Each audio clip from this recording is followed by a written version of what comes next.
CT scan करते हैं, MRI करते हैं, तो उनको पता चलता है कि ब्रेन से कहाँ से संदेश जा रहे या आ रहे या यहाँ क्या गड़बड़ी है।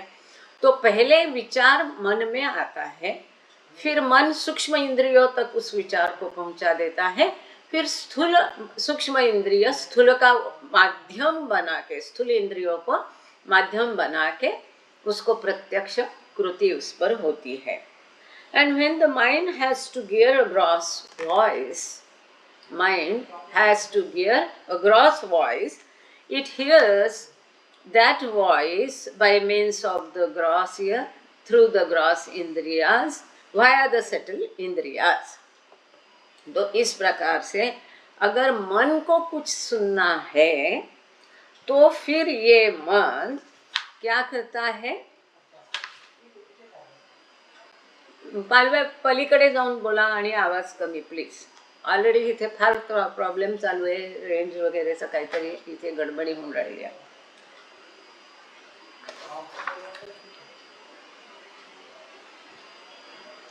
और जब इस मन को कुछ सुनना होता है तो फिर से इन कानों से सुनने के पहले सूक्ष्म कानों के द्वारा, वो सूक्ष्म कान ही सुनते हैं, वो सूक्ष्म कान इन स्थूल कानों का उपयोग करके उनको जो भी सुनना है वो सुनते हैं.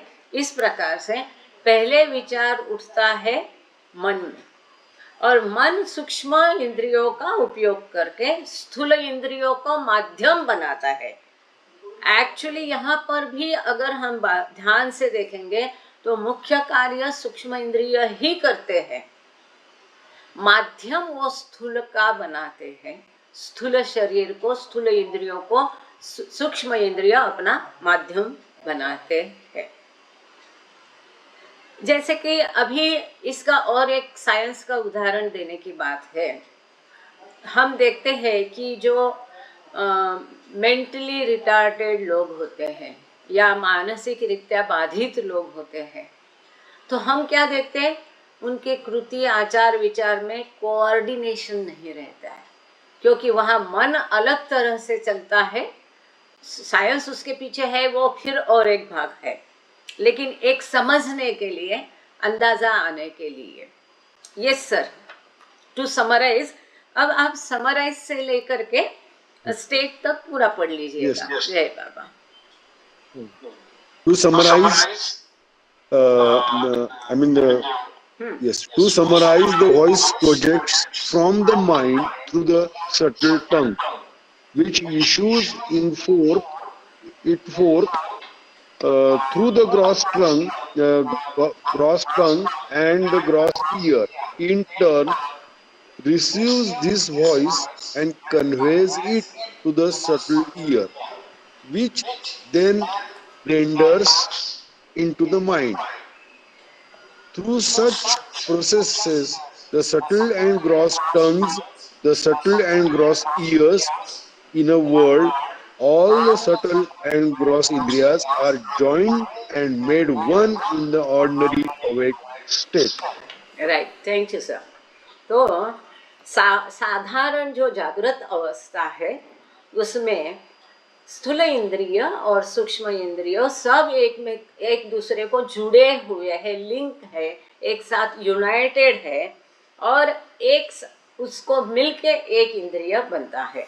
परंतु काम करने के लिए, जैसा कि अब यहाँ पर देखा है हमने, टू समराइज, संक्षेप में, पहले आवाज मन में उठती है और फिर वो सूक्ष्म जिह्वा द्वारा उसको निर्माण किया जाता है और सूक्ष्म जिह्वा स्थूल जिह्वा का माध्यम लेकर के उसको बोल देती है. इसी प्रकार से इन कानों के द्वारा जो आवाज, स्थूल कान जो है, जैसे कि अभी आप लोग सब सुन रहे हैं, तो पहले आवाज आपके स्थूल कानों पर जाएगी, लेकिन ये खाली स्थूल कानों का पर जाके उपयोग नहीं. ये स्थूल कान ये आवाज अपनी सूक्ष्म कानों तक पहुंचा देंगे. वो सूक्ष्म कान वास्तव में उस आवाज को पकड़ करके मन को भेजेंगे, यहाँ साइंस की भाषा में बुद्धि को पहुंचा देंगे सिग्नल. और फिर इस प्रकार से उस आवाज को सुना जाता है दोनों के माध्यम से। तो स्थूल और सूक्ष्म इंद्रिय मिलजुल के, है ना, इनकी मिली जुली सरकार रहती है ना आजकल, बहुत जो प्रचलित है, वैसे ये मिली जुली सरकार है सूक्ष्म और स्थूल इंद्रियों की, संक्षेप में। ये सर, नेक्स्ट पैराग्राफ, उसका हेडिंग भी Yeah. पढ़ना जी। Yes. The Indriyas in the ordinary sound sleep, dream, and awake states. In the ordinary dream state, by contrast, the mind experiences the subtle universe through the subtle Indriyas only. Whereas in the ordinary sound sleep state, the mind does not use either the subtle or the gross Indriyas, and so does not experience either the subtle or the gross universe. Continue, please. Please continue, sir. Okay. For in the ordinary human dreams, for in the ordinary dream state, the gross body is entirely set aside and forgotten, as it were, while the mind uses the subtle body alone. But in the ordinary awake state, the subtle body is united to the gross body and made one with it. That is, in the ordinary awake state, the subtle body is not used for experiencing subtle objects, but instead for experiencing the gross universe in complete unison with the gross body. Thank you, sir. So this is important point here. भले स्थूल का अनुभव लेते समय सूक्ष्म का उपयोग किया जाता है। अब यहाँ प्रश्न ये उठता है कि अगर सूक्ष्म का उपयोग किया जाता है तो सूक्ष्म का अनुभव क्यों होता नहीं? हम उसके बारे में सजग होते नहीं, सचेत होते नहीं है। हमारे संस्कार बीच में आते हैं, हमारी चेतना बीच में आती है, जो कि अभी तक सामान्य चेतना है, पूरी प्रगत है, विकसित है, परंतु सामान्य है। तो इसलिए भले स्थूल का अनुभव करते हुए सूक्ष्म का उपयोग किया जाता है, लेकिन सूक्ष्म का उपयोग कर कर भी हम सूक्ष्म का अनुभव नहीं कर सकते। सूक्ष्म का अनुभव जो है सामान्य स्वप्न अवस्था में होता है। तो स्थूल के बिल्कुल विपरीत स्वप्न अवस्था में बिल्कुल विपरीत स्थिति होती है। वहाँ पर मन जो है वो सूक्ष्म इंद्रियों का उपयोग करके सूक्ष्म जगत का ही अनुभव करता है। वहाँ जो आपका स्थूल शरीर है वो निकाल करके बाजू रख दिया जाता है। ये इसलिए बहुत सुंदर शब्द उपयोग किया है बाबा ने, इट इज सेट असाइड। स्थूल शरीर एक तरफ रखा जाता है। जब हम स्वप्न देखते हैं तो उसमें स्थूल शरीर का कुछ भी रोल होता नहीं है, काम होता नहीं है, उसको निकाल करके बाजू में रखा जाता है। हालांकि स्थूल का अनुभव करते समय स्थूल और सूक्ष्म दोनों मिलके करते हैं, परंतु सूक्ष्म का अनुभव करते हुए स्वप्न अवस्था में the gross body is set aside, बाजू में उसको कर दिया जाता है। अब इस पक्ष की मुझे आवश्यकता नहीं, तो हम यहाँ पर स्वबळावर निवडणूक लढू यहाँ पर हम खुद ही करेंगे, आप हट जाओ, बाजू हट जाओ, है कि नहीं? क्योंकि अब ये माहौल है महाराष्ट्र में, तो इसी भाषा में जल्दी समझ में आएगा, देखो बराबर। तो इस प्रकार से स्वप्न अवस्था में स्थूल इंद्रियों द्वारा, ये सुनीता दीदी लेंगे, स्थूल इंद्रियों द्वारा स्थूल जगत का ही अनुभव किया जाता है, परंतु गहरी निद्रा की अवस्था में मन ना ही स्थूल का उपयोग करता है, ना ही सूक्ष्म का उपयोग करता है, ना स्थूल इंद्रियों का, ना सूक्ष्म इंद्रियों का, ना स्थूल शरीर का, ना सूक्ष्म शरीर का, किसी का भी उपयोग गहरी निद्रा अवस्था में मन, क्योंकि मन भी वहाँ गहरी निद्रा अवस्था में चला जाता है, उसका कार्य उतनी देर के लिए रुक जाता है। यहाँ तक कि जब तक हम गहरी निद्रा में है, हमारे संस्कार भी उतने देर के लिए अबायंस रुके या नष्ट उतना देर के लिए गायब हो जाते हैं। और संस्कार गायब नहीं होंगे तो हम सो नहीं पाएंगे, दिमाग चलता रहेगा, घूमता रहेगा, नींद नहीं आएगी। गहरी निद्रा में तभी जाते हैं जब वो संस्कार फिर से पुश करेंगे तो हम जागृत हो जाते हैं। तो गहरी निद्रा में मन किसी भी जगत का अनुभव करता नहीं है, किसी भी इंद्रियों का, शरीर का अनुभव करता नहीं है। क्यों? क्योंकि सामान्य स्वप्न अवस्था में the gross body is entirely set aside and forgotten। खूब सुंदर शब्द है। स्वप्न अवस्था में स्थूल शरीर को बाजू में निकाल के रखा जाता है, उसको पूरा भूल जाता है मन, उसका काम ही वहाँ पर नहीं होता है। This is very important. while the mind uses the subtle body alone। और मन वहाँ स्वप्न अवस्था में केवल और केवल सूक्ष्म शरीर का ही उपयोग करता है। आगे जाके इसी में और अधिक जो संस्करण या विकसित बाबा ने ये मुद्दा को किया है, वो क्रिएशन एंड कॉजेज में सुंदर तरीके से किया है। एक पूरा चैप्टर है उसके ऊपर। बाबा कहते हैं कि कोई भी अनुभव करना है तो संस्कार होना है। तो सूक्ष्म शरीर के भी संस्कार, सूक्ष्म मतलब ड्रीम स्टेट में भी संस्कार को ही हम अनुभव करते हैं। वो कौन से संस्कार होते हैं? और एक सुंदर मजे की बात यह है कि भले स्वप्न अवस्था में हम कई सारे हमारे संस्कार जो है वो खर्च करते हैं, अकाउंट में से निकाल देते हैं, लेकिन उसको खर्च करते समय नए संस्कार बनते नहीं। जागृत अवस्था में हम स्थूल इंद्रियों के द्वारा स्थूल शरीर का अनुभव करके स्थूल जगत का मजा लेते, तब हम हमारे संस्कार तभी भी खर्च करते हैं। परंतु महत्वपूर्ण फर्क ये है कि स्थूल शरीर में संस्कार खर्च करते समय नए संस्कार बनते रहते हैं। परंतु स्वप्न अवस्था में जब हम संस्कार खर्च करते हैं सूक्ष्म शरीर द्वारा सूक्ष्म जगत में, तब हम केवल संस्कार खर्च करते हैं, परंतु नए संस्कार वहाँ बिल्कुल बिल्कुल ही बनते नहीं।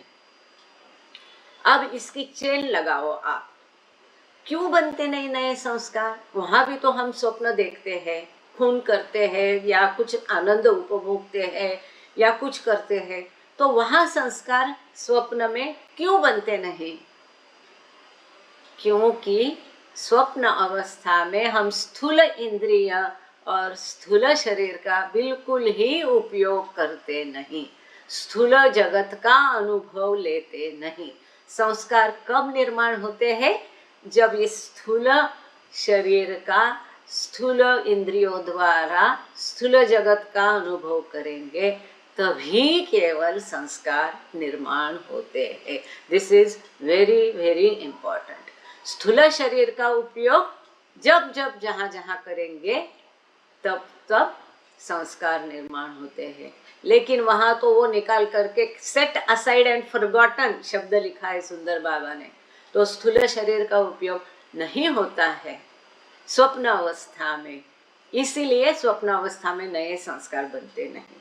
और एक महत्वपूर्ण बात वहाँ पर बाबा ने परसेंटेज वाइज दी है कि हमारे मनुष्य के कई संस्कार होते हैं, स्थूल संस्कार, सूक्ष्म संस्कार वगैरह।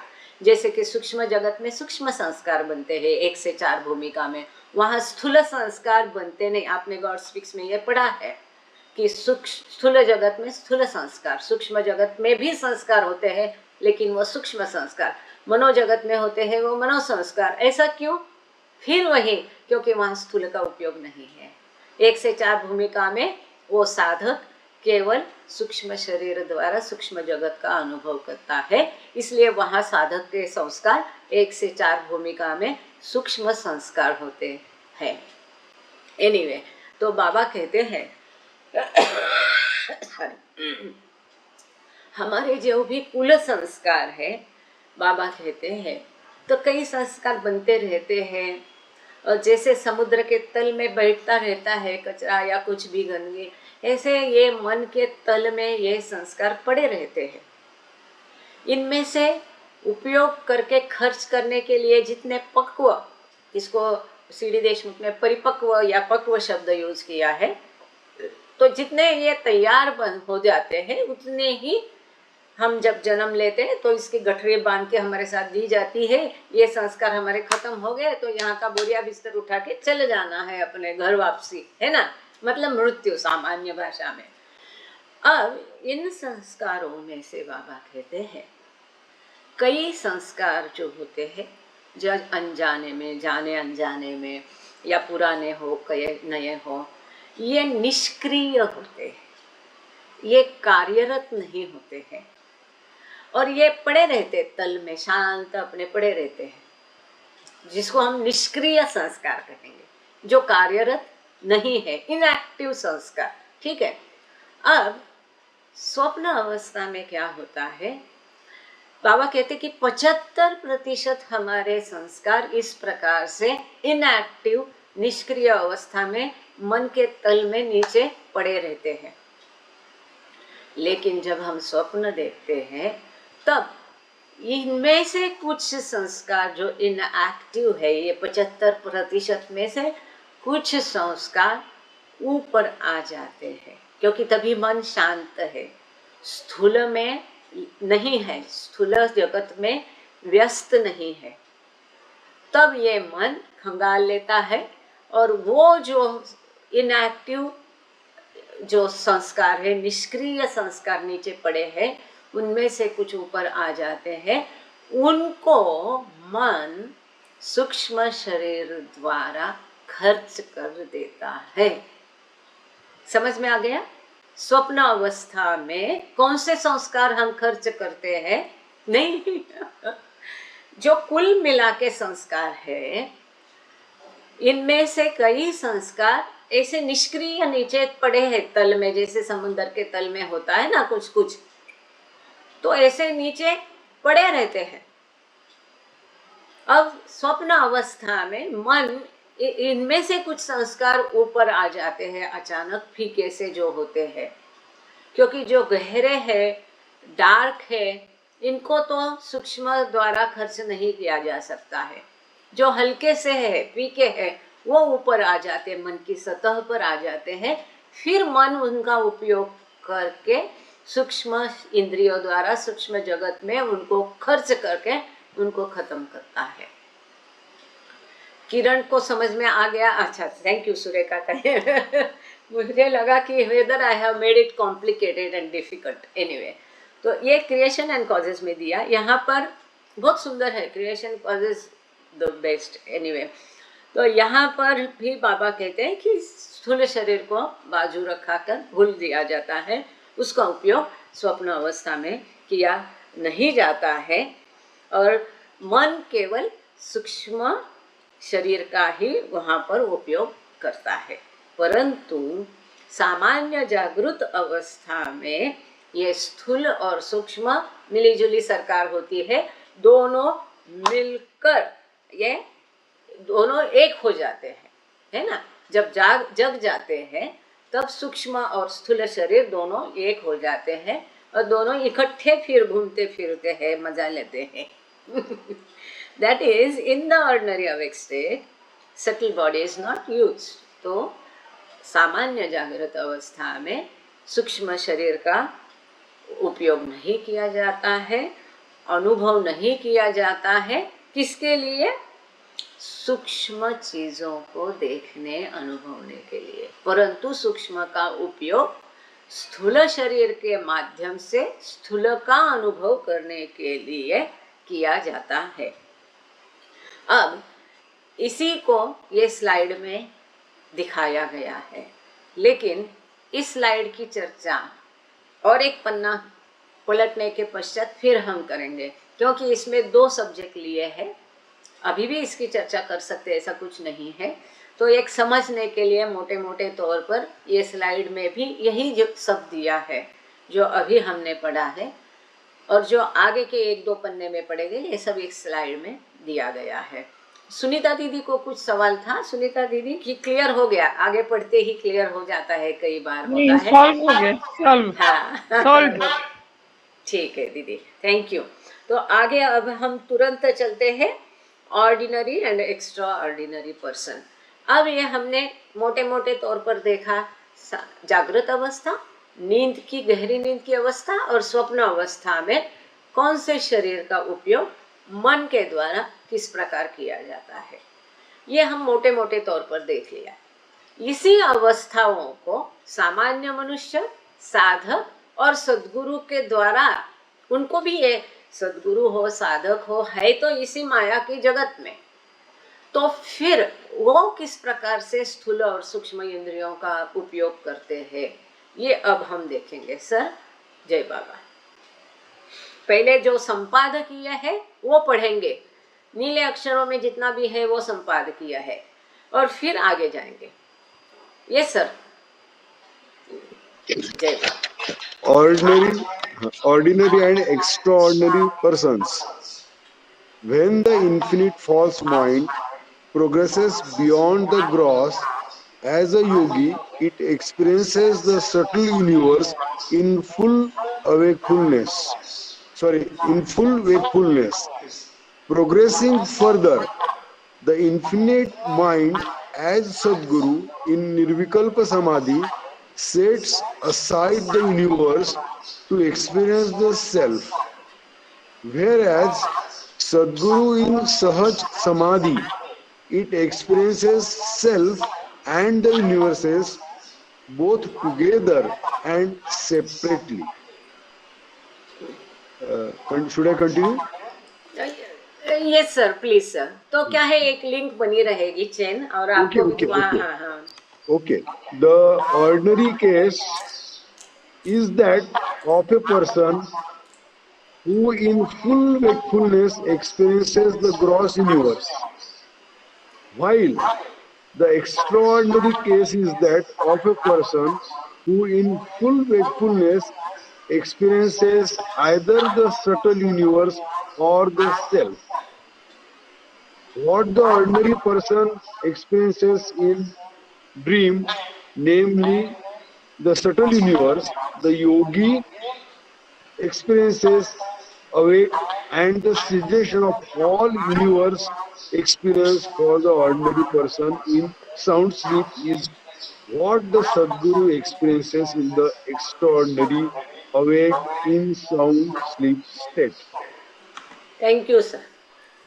तो हाँ, अब ये बात है। जय बाबा सर, आगे ये 2-4 पन्नों में हम जो भी पढ़ने वाले हैं, जो भी बाबा ने दिया है, एक सारांश में वो संपादक ने यहाँ पर दिया है कि ये आगे अभी इस चैप्टर में या पैराग्राफ में हम जो भी ये 3-4 पन्नों में पढ़ेंगे, इसको संक्षेप में उन्होंने दिया है कि क्या पढ़ने जा रहे हैं। ये सारांशात्मक है, तो इससे आइडिया आ जाती है। फिर बाबा के स्वयं के शब्द हम पढ़ने जाएंगे। अभी संपादकीय शब्दों को एक बार निपटा लेते हैं। ये कहते हैं सामान्य सॉरी और असामान्य व्यक्तियां। जब अनंत मिथ्या मन, मुझे बहुत सुंदर शब्द मिला, असत्य झूठ ये बराबर नहीं लग रहा था मन को, तो मिथ्या मन बहुत सुंदर शब्द मिल गया। तो ये अनंत मिथ्या मन स्थूल से आगे निकल जाता है, प्रगत हो जाता है योगी करके या साधक करके, तब अपनी जागृत अवस्था में वो सूक्ष्म जगत को अनुभव करता है। जैसे हमने देखा 1 से 4 भूमिकाओं में, है ना, वो ये स्थूल को छोड़ देता है, स्थूल का अनुभव लेना बंद कर देता है। इससे उसका मन भर जाता है, तृप्ति संतोष हो जाती है। अब इस दुनिया में कुछ रखा नहीं है, उस दुनिया में क्या है उसका आनंद ले लेते हैं सब मिलके, है ना, हमको भी जाना है सबको। तो इस प्रकार से प्रगत होते होते ये अनंत मन फिर एक दिन क्या बनता है, सद्गुरु बनता है, और अपनी निर्विकल्प समाधि की अवस्था में ये पूरा विश्व को अलग रख देता है और स्वयं का खूब मजा लेता है, अनुभव लेता है, मतलब अनंत ज्ञान अनंत आनंद में डूबे रहता है। परंतु सदगुरु अपनी सहज समाधि की, अब दो समाधि, निर्विकल्प समाधि, सहज समाधि, ऑर्डिनरी समाधि जो है, उस अवस्था में वो स्वयं का भी अनुभव करता है। और ये जो दोनों जगत है, स्थूल और सूक्ष्म, गॉड स्पीक्स में बाबा ने इसको मन जगत भी जोड़ा है, तो यहाँ हम जैसा लिखा है वही पढ़ेंगे। स्थूल और सूक्ष्म जगत का भी अनुभव लेता है, साथ में भी लेता है, इकट्ठे भी लेता है, अलग अलग भी लेता है। जब उसका मन करे, जो हिस्से में घूमना है ना, हमने देखा है तुरीय अवस्था में कि जब उसको सैर करनी है, जहाँ सैर सपाटा करना है, कोई एक विश्व के, कोई एक जगत के, कोई एक हिस्से में, आज मन किया चलो तीसरी भूमिका में कौन कौन क्या क्या कर रहा है देख लिया तो कोई स्थूल और सूक्ष्म जगत का या तो अलग अलग अनुभव लेता है या इकट्ठे अनुभव लेता है। कौन? सदगुरु।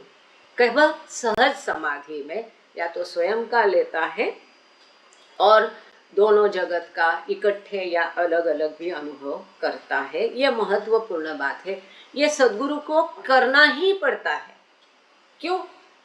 क्योंकि सदगुरु को जिम्मेदारी दी है, उसकी ड्यूटी है, कर्तव्य है। अरे तीसरी वालों को चलो आगे धकेलना है तो वो लोग कौन है, कहाँ है, कौन लायक है, किसकी मेहनत कहाँ तक आई है, उसको आगे कैसा पहुंचाना है, ये सब वो काम करते हैं। तो इसके लिए उनको सभी जगत का भान केवल आना जरूरी नहीं है, तो उनको फिर वो अपने कौन से अवतार और सदगुरु के कौन से संस्कार होते हैं, योगायोग संस्कार और प्रारब्ध संस्कारों का उपयोग करके ये कार्य वो करते हैं। अब सामान्य अवस्था में, अपनी जागृत अवस्था में साधारण व्यक्ति साधारण ये स्थूल जगत का अनुभव करता है। असाधारण व्यक्ति मतलब जो आध्यात्मिक पथ पर भूमिकाओं में है, वो साधारण, जैसे हम साधारण मनुष्य जगते हुए साधारण जागृत अवस्था में जैसे ये विश्व का अनुभव करते हैं, हमें सूक्ष्म का भान नहीं है। परंतु जो साधक है 1 से 4 भूमिकाओं में, वो जगते हुए हमारे जैसे जागृत अवस्था में जिस प्रकार हम ये स्थूल जगत अनुभव करते हैं, वो सूक्ष्म जगत का अनुभव करते हैं अपने सूक्ष्म शरीर द्वारा। वो सूक्ष्म के बारे में सचेत होते हैं। वो स्थूल से पहले ही हमने देखा कि स्थूल को पीछे करके आगे पार हो गए, वो प्रोग्रेस हो गई उनके। स्थूल को अनुभव करना, स्थूल को देखना, स्थूल की मजा लेना उन्होंने बंद किया है। उनका मन भर गया, वो आगे निकल गए। आगे निकल के फिर वो सूक्ष्म का अनुभव जागृत स्थिति में करते हैं।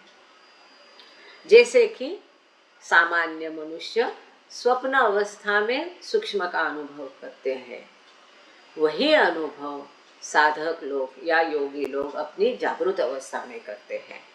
तो सूक्ष्म जगत में कैसा लगता होगा, सूक्ष्म का अनुभव कैसा होगा, या उन लोगों का स्थूल भान नहीं होता है तो उनको कैसे महसूस होता होगा। सिंपल है। हमें स्वप्न में कैसा होता है, इसका थोड़ा आप भान लाइए, गौर करिए कि स्वप्न में हमारी अवस्था दशा कैसी होती है ना। ऐसी दशा साधक लोगों की, योगी लोगों की, जिसको इस किताब में बाबा ने योगी कहा है, उनकी ये दशा जागृत अवस्था में होती है। उनको ये स्थूल का भान नहीं होता है। इसके लिए उसको जो तुरीय अवस्था में उसको दिव्य स्वप्न कहा है। स्वप्नमत अवस्था होती है, जगते हुए स्वप्नमत अवस्था होती है। इसमें ये जैसा भान हमको स्थूल का होता है वैसा उनको उसका नहीं होता है। The yogi experiences in awake state and the cessation of all universe experience of the ordinary person in sound sleep. और जब हम सामान्य मनुष्य गहरी निद्रा में जाता है, तब हम किसी जगत का अनुभव लेते नहीं। मनोजगत हो, स्थूल जगत हो, सूक्ष्म जगत हो। जो निद्रा की अवस्था है कैसी होती है, बाबा ने बताया है कि कोई सोने जाता है तो तुरंत गहरी निद्रा में कभी जाता नहीं है, उठता है तो डायरेक्ट गहरी निद्रा से उठता नहीं है। पहले वो स्वप्न अवस्था में जाता है, फिर गहरी निद्रा अवस्था में जाता है, फिर गहरी निद्रा अवस्था से फिर स्वप्न अवस्था में आके फिर वो उठता है। तो इस प्रकार से भले किसी को, कोई लोग बोलते हैं कि मुझे स्वप्न नहीं पड़ता है या किसी को स्वप्न याद नहीं आता है, ऐसा उन्होंने कहा तो भी उनको वो मालूम नहीं होता है, लेकिन स्वप्न हर एक को होते ही है, ऐसा बाबा ने मोटे मोटे तौर पर ज़्यादातर कहा है। तो एनीवे, तो इस प्रकार से स्वप्न गहरी निद्रा अवस्था में सामान्य मनुष्य भी, तो मैं अपनी भाषा में उसको बोलती है परात्पर पर ब्रह्म अवस्था में चला जाता है। मैं सोने जा रही ऐसा नहीं कहने का, तो मैं अभी परात्पर पर ब्रह्म बनने जाएंगे, बियॉन्ड गॉड स्टेट होती है। तो वहाँ हम तीनों जगत का अनुभव नहीं करके भी स्वयं का भी अनुभव नहीं करते, क्योंकि कोई बोलेगा अरे अगर तीनों जगत का अनुभव नहीं करते हैं और ये जगत का अनुभव करने से ही मिथ्या सोच है, अब मिथ्या सोच नहीं, जगत का अनुभव नहीं, तो स्वयं का सोच क्यों नहीं? क्योंकि वहाँ वो सचेत भी नहीं होता है। कॉन्शियस मतलब अनकॉन्शियस, ये साइंटिफिक भाषा में अनकॉन्शियस बेहोश नहीं होता है, परंतु चेतना भी उसको अचेत अवस्था होती है, सचेत नहीं होता है। अनकॉन्शियस होता है, कॉन्शियस नहीं होता है और अचेत होता है। इसी कारण गहरी निद्रा में तीनों जगत का अनुभव नहीं करते हुए भी वो स्वयं को अनुभव नहीं कर सकता है, और इसीलिए उसको हम क्या कहते हैं? बियॉन्ड गॉड स्टेट, परात्पर पर ब्रह्म अवस्था में वो चला जाता है गहरी निद्रा में। ऐसा बाबा ने यहाँ लिखा नहीं, इसलिए मैंने पहले ही बोला कि मैं ये कहती हूँ क्योंकि वही वो अवस्था है। मैं जहाँ कुछ भी नहीं है, तो वहाँ तीनों जगत का अनुभव करना वो बंद कर देता है, स्वयं का भी अनुभव नहीं करता है। ये जो स्थिति हमारी गहरी निद्रा में होती है ना, तो सद्गुरु की ठीक यही अवस्था जागृत होते हुए, जगते हुए सद्गुरु को यही अवस्था होती है, जो अवस्था हमारी गहरी निद्रा में होती है। लेकिन वहाँ महत्वपूर्ण फर्क ये है, गहरी निद्रा में हम अचेत होते हैं और स्वयं को भी अनुभव नहीं करते। सद्गुरु सचेत होता है, उसकी चेतना दिव्य चेतना है, दैवी दिव्य अमर्याद चेतना है, वहाँ उसकी सामान्य चेतना नहीं, और इसलिए वो स्वयं को अनुभव करता है। फर्क ये है, जो हमारी गहरी निद्रा में अवस्था होती है वही अवस्था सद्गुरु की जागते हुए होती है, परंतु फर्क यह है कि वो उसकी चेतना दिव्य दैवी अमर्याद चेतना होती है, और वो स्वयं को भी अनुभव करता है, जो हम अनुभव गहरी निद्रा में नहीं करते हैं। तो यहाँ पर एक फुटनोट है, तो इसको थोड़ा पढ़ेंगे फिर आगे जाएंगे। तो इसको पढ़ने के लिए सारे फुटनोट हम यहाँ पढ़ते नहीं है, मैं उसको छाननी लगाती हूँ, छट छट के सारणी बोलते ना, हम क्या बोलते हैं, छन्नी लगा के जो मुझे चाहिए अपने काम का है उतना उठा लेते हैं, जो अच्छा है। सब कुछ बेकार नहीं होता है, सब कुछ गलत नहीं होता है। तो दिस पैराग्राफ, कौन सा पैराग्राफ है यहाँ पर, स्टार किसको दिया है उन्होंने, एक बार देख लीजिए। शायद जो हमने पहले पैराग्राफ में पढ़ा है कि ऑर्डिनरी अवेक स्टेट, सामान्य जागृत अवस्था में स्थूल और सूक्ष्म की मिलीजुली सरकार के बारे में जो हम पढ़ रहे थे, इसके बारे में एक फुटनोट है, ये पढ़ के फिर हम आगे जाए। This paragraph echoes a passage in the 30th March 1926 entry in Combined Diary. Combined Diary बहुत महत्वपूर्ण है यह filter. The mention that mentions Baba's description of the 4 curtains. Sorry, actually तभी इसको पढ़ना चाहिए था, आई एम सॉरी। हमने अब इतना सुंदर से अभी हम आगे गए हैं, ऑर्डिनरी एक्स्ट्रा ऑर्डिनरी, और फिर पीछे आ रहे हैं, तो कोई बात नहीं है, एक बार इसे पढ़ के फिर आगे जाएंगे। या ये पैराग्राफ ऑर्डिनरी एक्स्ट्रा ऑर्डिनरी का ख़त्म करें, नहीं ये लंबा लेक्चर है। एनीवे, तो इसके कंबाइंड डायरी में ये जो हमने देखा ना थोड़ी देर पहले, कि पहले विचार मन में उठता है, फिर सूक्ष्म तक वो पहुँचता है, फिर सूक्ष्म इंद्रिय स्थूल इंद्रियों का माध्यम करके उपयोग करके फिर स्थूल का अनुभव लेता है। इसी को कंबाइंड डायरी में बाबा ने 4 पर्दा ऐसा लिखा है। अब थोड़ी देर के लिए थोड़ा रिस्क लेती हूँ मैं रिकॉर्डिंग का। ये जो स्लाइड है इसको मैं हटा देती हूँ और कंबाइंड डायरी का वो पेज आपको दिखा देती हूँ, आप स्क्रीन पर देखना। ये स्लाइड को भी हम चर्चा करेंगे, बाद में करेंगे 1-2 मिनट। हाँ,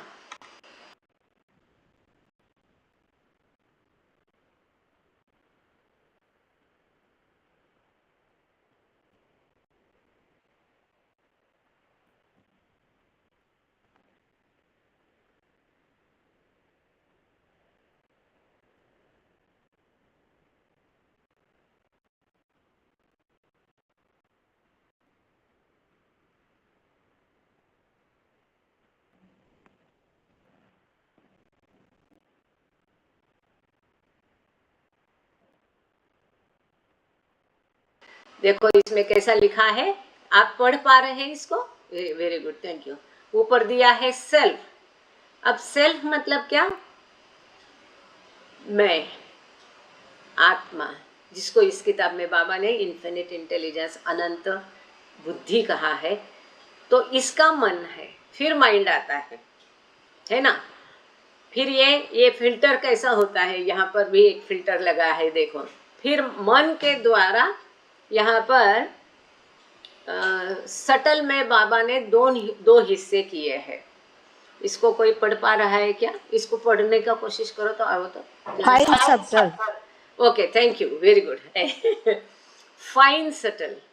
अब यहाँ बाबा ने सटल के 2 भाग किए। जैसे हम जानते हैं सटल जगत के 14 हिस्से हैं। कितने? 14। सूक्ष्म जगत के 14 उपजगत है। इसमें से बाबा ने एक, जिसको कई लोग कहते हैं कि ये फाइन सटल बाबा ने पहले कभी नहीं उपयोग किया, कंबाइंड डायरी में है। यही इन्फिनिट इंटेलिजेंस में बाबा ने fine subtle, fine spirit, astral, ऐसा अलग अलग हिस्से बाबा ने यहाँ कई बार उद्धृत किए हैं, मेंशन किए हैं। तो ये मन की बात, मनोसूक्ष्म, हम उसको हिंदी में कहेंगे, फाइन सटल को कहेंगे मनोसूक्ष्म जगत को, शरीर को पहुंचाई जाती है। और मनोसूक्ष्म से सूक्ष्म शरीर को, सूक्ष्म इंद्रियों को पहुंचाई जाती है। जैसे मुझे बोलना है तो मन में आता है कि इससे वाक्य को मैं ऐसा बोलूं, फिर वो मन कहता है, मनोसूक्ष्म जिह्वा को कहता है, फिर वो सूक्ष्म जिह्वा को कहता है कि अब जिह्वा शब्द बोलो, और फिर ये चमड़े की जिह्वा वो जिह्वा शब्द बोलती है। इसलिए इसके बाद चौथा फिल्टर है ग्रॉस। तो उसको क्या लिखा है नीचे? इनटू माउथ लिखा है क्या? ग्रॉस के ब्रैकेट में कोई शब्द है। So detail from the combined diary. और साइड में भी कुछ कुछ लिखा है, but I am sorry, I am not able to read it. शायद हाँ एनीवे, तो इसके बारे में, हाँ माउथ है ना, वही, थैंक यू। तो इसकी जो एंट्री है, इसके बारे में अपेंडिक्स 6 दिया है 500। यूजुअली हम ज़्यादा अपेंडिक्स पढ़ते नहीं, पर ये वाला हम पढ़ेंगे। जैसे कि मैंने कहा कि उपयोग तो है कि नहीं, इसके लिए तो मुझे पहले पढ़ना पड़ता है। अब जैसे कोई काम की चीज़ है तो हम नोट करके रखते हैं कि आपको भी पढ़ाई जाए। तो ये पेज 98 का एक प्यारा मैं पढ़ती हूँ आपके लिए। जितना दिखता है ठीक दिख रहा है। दिस पेज 598, जिनके पास किताब है वो लोग 598 नंबर का पेज खोलिए, सप्लीमेंट है। वहाँ पर एक सुंदर पैराग्राफ है, एक चंद लाइन है, उतना पढ़ के हम फिर अपना ऑर्डिनरी एक्स्ट्रा ऑर्डिनरी पर्सन की तरफ जाएंगे। This passage mentions the existence और easiness of nothingness, which Sadguru and the light of intelligence discusses. See page 383, फिर एक पेज बताया है यहाँ पर भी देखो। And the 4, हमारी पते की बात क्या है? 4 curtains, फिल्टर, यहाँ पर भी फिल्टर है, through which sound travels. चार पर्दे जिसके द्वारा ये आवाज, मन की आवाज प्रवास करती है, which echoes the discussion of subtle and gross senses। और इसी मन की आवाज को कौन दोहराता है? सूक्ष्म और स्थूल इंद्रिय उसको दोहराते हैं, इकोज, पुनर्स्थापित करते हैं या पुनः प्रक्षेपित करते हैं। Another discussion was held upon the cause of the universe। तो इस कंबाइंड डायरी में उस दिन, शुरू के दिनों में बाबा बहुत एक्सप्लेनेशन देते थे, तो और वो लेमैन्स लैंग्वेज में होते थे, सामान्य मनुष्य की समझ में आएगी ऐसी भाषा में होते थे। एनीवे, तो इस प्रकार उस समय में सृष्टि की निर्मिति का कारण की भी चर्चा की गई थी, जो हमने क्रिएशन एंड कॉजेज में देखे हैं। The Mandali were explained at length how it was produced out of nothingness, and at the same time it was shown that nothingness was after all something। जो हम हमेशा कहते हैं कि ये जो बियॉन्ड गॉड स्टेट है, परात पर ब्रह्म अवस्था है, जिसको हम मेहर प्रसाद कान खोल कर सुन लो, नेचुरल डार्कनेस की स्थिति है, नथिंगनेस की स्थिति है, जहाँ कुछ भी नहीं और सब कुछ भी है। इसीलिए यहाँ कहा है कि nothingness was after all something. तो नथिंग में समथिंग आया, सब कुछ उसमें था और फिर भी कुछ भी नहीं था। कुछ भी क्यों नहीं था? क्योंकि वो प्रकट नहीं था, अंदर ही अंदर था, बाहर आया नहीं था। Everything was there, everything was there, but it was not manifested, so it was nothing। Nothing was there। क्या स्थिति है ये? परात पर परब्रह्म, बियॉन्ड गॉड स्टेट, आपने गॉड स्पीक्स में पढ़ा होगा। कौन सी स्थिति है? It is a big vacuum. क्या कहा है इसको? पोकळ है, वैक्यूम है। और यही अवस्था को हम फिर एक बार अनुभव करते हैं। कब करते हैं? नींद की अवस्था में करते हैं, वो जाने दो, है कि नहीं। फिर नींद की अवस्था में वापस आ गया, गहरी निद्रा में नेचुरल डार्कनेस होता है। और एक पॉइंट मेहर प्रसाद और सब लोग सुन लो, मेहर शर्मा, जब सातवीं भूमिका के दो भाग हमने देखे, अवस्था ए, अवस्था बी, है ना। सातवीं भूमिका ईश्वर साक्षात्कार दो पार्ट में, दो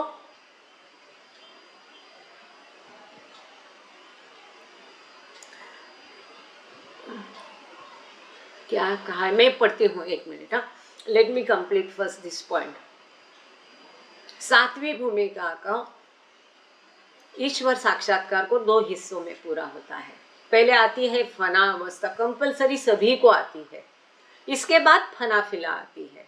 फना ए अवस्था है, फना फिला बी अवस्था है ना। गांगड़े सर हमेशा इसके वेदांतिक शब्द भी इसको लिख देते हैं, कौन सी समाधि, निर्वाण समाधि और निर्विकल्प समाधि। एनीवे, तो और कंफ्यूजन नहीं के लिए हम फना और फना फिला ही ले लेंगे। फना वो अवस्था है जहाँ उसका सब कुछ मिट जाता है, यानी कि अहम, संस्कार, मन। अब इसकी गहराई में नहीं जाएंगे कि किसका उत्पात होता है, किसका मूलोच्छेद होता है, क्या क्या में तब्दील, छोड़ दो। थोड़े में मोटे मोटे समझने के लिए मन, संस्कार और अहम सब चला जाता है, तो क्या रहता है? जीरो रहता है, नथिंगनेस रहता है। फना अवस्था एग्जैक्टली वो अवस्था है जहाँ केवल एक वैक्यूम है, पोकळ है, कुछ भी नहीं है, नेचुरल डार्कनेस है, नथिंगनेस है, उसमें कुछ भी नहीं है। ऐसी अवस्था में वो चला जाता है, but it is immediately followed by फनाफिला। तुरंत उसको भान आके उसको लगता है, समझ में आता है, वो महसूस करता है कि मैं ईश्वर हूँ। तो अनुभूति एक चीज है। कोई आया तो वो पहला को जो नथिंगनेस है वो भर आता है, उसकी जगह ये अनुभव लेता है कि मैं ईश्वर हूँ। और इस प्रकार से वो जो पोकळ है, पोकळ नहीं रहता है, पोकळ की जगह क्या लेता है? ये अनुभूति लेती है कि मैं ईश्वर हूँ, साक्षात्कार की अनुभूति लेती है, तब वो फना फिल्ला अवस्था होती है। एनीवे, तो nothingness was after all something. तो ये जो बियॉन्ड गॉड स्टेट में कुछ भी नहीं था, इसलिए तो वो है ना बाबा हूँ आजकल आजकल सभी की पसंद का, जब कुछ भी न था, आसमां थे न, ये आसमां था न, ये जमी थी न, तारे थे न चांद थे, तो क्या था? तू ही तू, तू ही तू, केवल वो था अस्तित्व। ईश्वर मतलब क्या है? ईश्वर मतलब अस्तित्व है, कुछ भी नहीं तो भी वो है। इसी अस्तित्व का नाम हमने ईश्वर दिया है। ईश्वर मतलब केवल अस्तित्व, एकमेव अस्तित्व, इसका नाम है ईश्वर। तो ये जो नथिंगनेस की अवस्था है, उसी में सब कुछ है। इसीलिए वो सुंदर किताब है, एवरीथिंग एंड नथिंग। इतनी सी किताब है पर बाबा ने उसमें इतना ज्ञान भरा है, पूछो मत। बहुत हल्के में लोग ऐसे ही मोटे मोटे समथिंग, एवरीथिंग एंड नथिंग बोलते हैं, पर नथिंग ही एवरीथिंग है। और एवरीथिंग मतलब ये संसार का एवरीथिंग इज नथिंग, परंतु मूल अवस्था नथिंग में सब कुछ एवरीथिंग है। तो ये बहुत सुंदर खेल बाबा ने, इतना महत्वपूर्ण है ये नथिंग एंड एवरीथिंग। जिसको समझ में आ गया, सब कुछ समझ में आ गया। सुंदर है ये। तो when one says it is nothing, जब को it is there isness of nothingness remains there and so on. जब कोई कहता है कि कुछ भी नहीं है, नथिंग, नथिंग इज देयर, हम कहते नथिंग इज देयर, तो इज देयर तो होता ही है, कुछ भी नहीं में सब कुछ, कुछ तो है, तो नथिंग भी है, नथिंग का भी अस्तित्व है। तो इज मतलब नथिंग में भी अस्तित्व है, तो नथिंगनेस में भी कुछ ना कुछ रहता ही है। ये सब बाबा ने। अब आगे हमारे विषय की तरफ चलते हैं, इसको और अधिक एक्सप्लेन किए बिना। The third point which Baba discussed upon was sound. तीसरा मुद्दा जो कंबाइंड डायरी में उस दिन बाबा ने चर्चा की, पहला था विश्व की निर्मिति, है ना, दूसरा था कि एवरीथिंग एंड नथिंग का शॉर्ट में, और तीसरा था कि आवाज का प्रवास। तो इसमें बाबा कहते हैं which according to what he explained came from self through curtains as shown here under। अब यहाँ पर स्क्रीन पे आप देखो तो ये आवाज का प्रवास यहाँ पर बाबा ने बताया, जो बोलते हैं शब्द का प्रवास है ये, इसीलिए यहाँ माउथ है कि सेल्फ है, फिर मन है, फिर फाइन सटल, जैसे हम मनोसूक्ष्म कहेंगे, सटल मतलब सूक्ष्म, और ग्रॉस स्थूल मतलब मुख। तो ये शब्द कैसे आते हैं, आवाज कैसी आती है, इसका यहाँ पर ये बहुत सुंदर है। ये चार पर्दा जो बाबा ने यहाँ दिया है, बाबा के अपने इसमें लिखा हुआ है। इसमें आड़े में भी 2 लाइनें लिखी है, अगर किताब वाले उसको पढ़ने की कोशिश करके बोलते हैं तो ये अच्छा होगा। तो बाबा ने ये सटल को डिफ्रेंशिएट किया है यहाँ, फाइन सटल एंड सटल, मनोसूक्ष्म और सूक्ष्म। यस। तो आगे अब हमारा 55 नंबर का पेज का रीडिंग जो है, सामान्य और असामान्य व्यक्तियों द्वारा सूक्ष्म और इंद्रिय, सूक्ष्म शरीर, मनो इंद्रिय, स्थूल इंद्रिय, स्थूल शरीर, सूक्ष्म जगत और स्थूल जगत का अनुभव किस प्रकार किया जाता है, ये सुंदर चैप्टर हम पढ़ेंगे। इसके पहले कुछ यहाँ मैसेजेस आ रहे थे काफ़ी सारे, जो पढ़ते समय या एक्सप्लेन करते समय नहीं पढ़ सकती हूँ। ये अगर पेज में हटा के अपना पहला डायग्राम ले लेती हूँ, चलेगा कि इसको पढ़ना है? और भी किसी को जो स्क्रीन शेयर कर रहे हैं हम, fine subtle not fine substance, किसने कहा सब्सटेंस नहीं है, सटल ही कहा है। अलोन कैन क्या है, 1 मिनट। हाँ, वेरी गुड। ये किसने लिखा है? हाँ, अच्छा, यहाँ काफ़ी सारे मैसेजेस है। आई एम सॉरी, मैं पढ़े ही नहीं हूँ। अगर कोई इसके सब्जेक्ट से रिलेटेड है उसको पहले पढ़ लेते हैं, फिर आगे जाएंगे। हाँ, खुजे भोग filter, Meher Jyoti, the earlier chart which we can't read in the writings, it may be as follows self, not substance, हाँ सटल। ओके, ये आप लोग जो पढ़ नहीं पा रहे तो इन्होंने लिखे हैं, जो कंबाइंड डायरी का पेज है, alone can pursue without action comes from self through pure intuition in a child like manner in the evening state, fine subtle not fine substance, that is okay. तो आगे चलते हैं हम, अभी ये chart हटा देते हैं और आगे का चार्ट लेते हैं। सर को मैं रिक्वेस्ट करती हूँ, Gangde sir, page number 55, are you still there? और Yes, yes, yes. Okay. आप जब तक पढ़, Can, 1-2 मिनट, हाँ 2 मिनट में, नहीं तो फिर इसका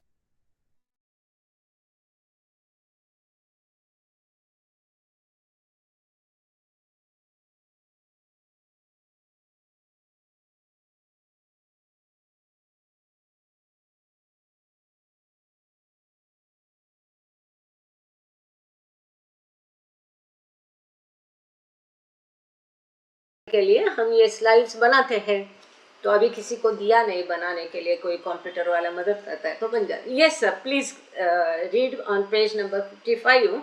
एक जहाँ तक लिंक है वहाँ तक या स्टेट तक पढ़ सकते हैं। right. हाँ, Universe मैं experience in relation to the yogi and Sadguru.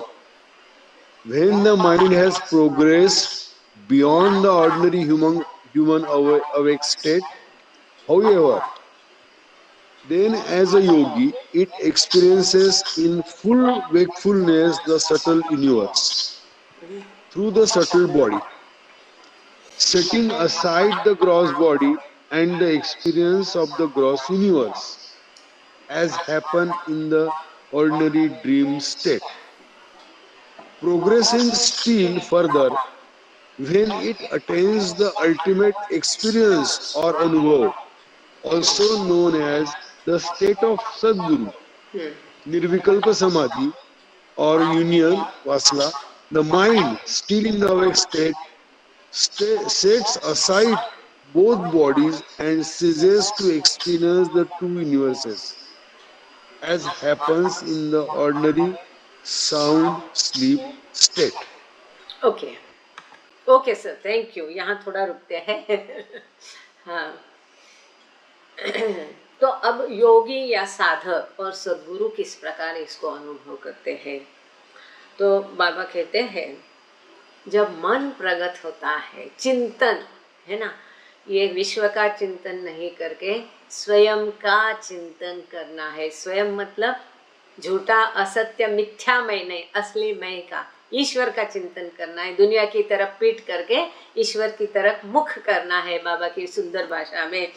तब मनुष्य के, साधारण मनुष्य की जागृत अवस्था के परे ना, when the mind has progressed beyond the ordinary human awake state, साधारण मनुष्य नहीं, अब ये आध्यात्मिक पथ पर चला गया, तो वहां पर वो योगी, यहाँ योगी शब्द बाबा ने उपयोग किया, जिसको हम यूजुअली साधक कहते हैं गॉड स्पीक्स वगैरह में, जो भूमिकाओं में है, आध्यात्मिक पथ पर है।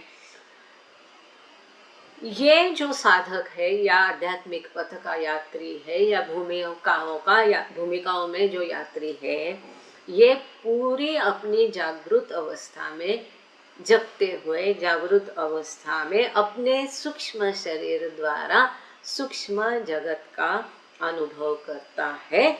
उस समय वो स्थूल का अनुभव नहीं लेता है, उसको स्थूल का भान नहीं रहता है, वो अपने स्थूल शरीर को भूल जाता है, एक तरफा कर देता है और स्थूल का अनुभव नहीं करता है, जैसे हमारी स्वप्न अवस्था में अवस्था होती है।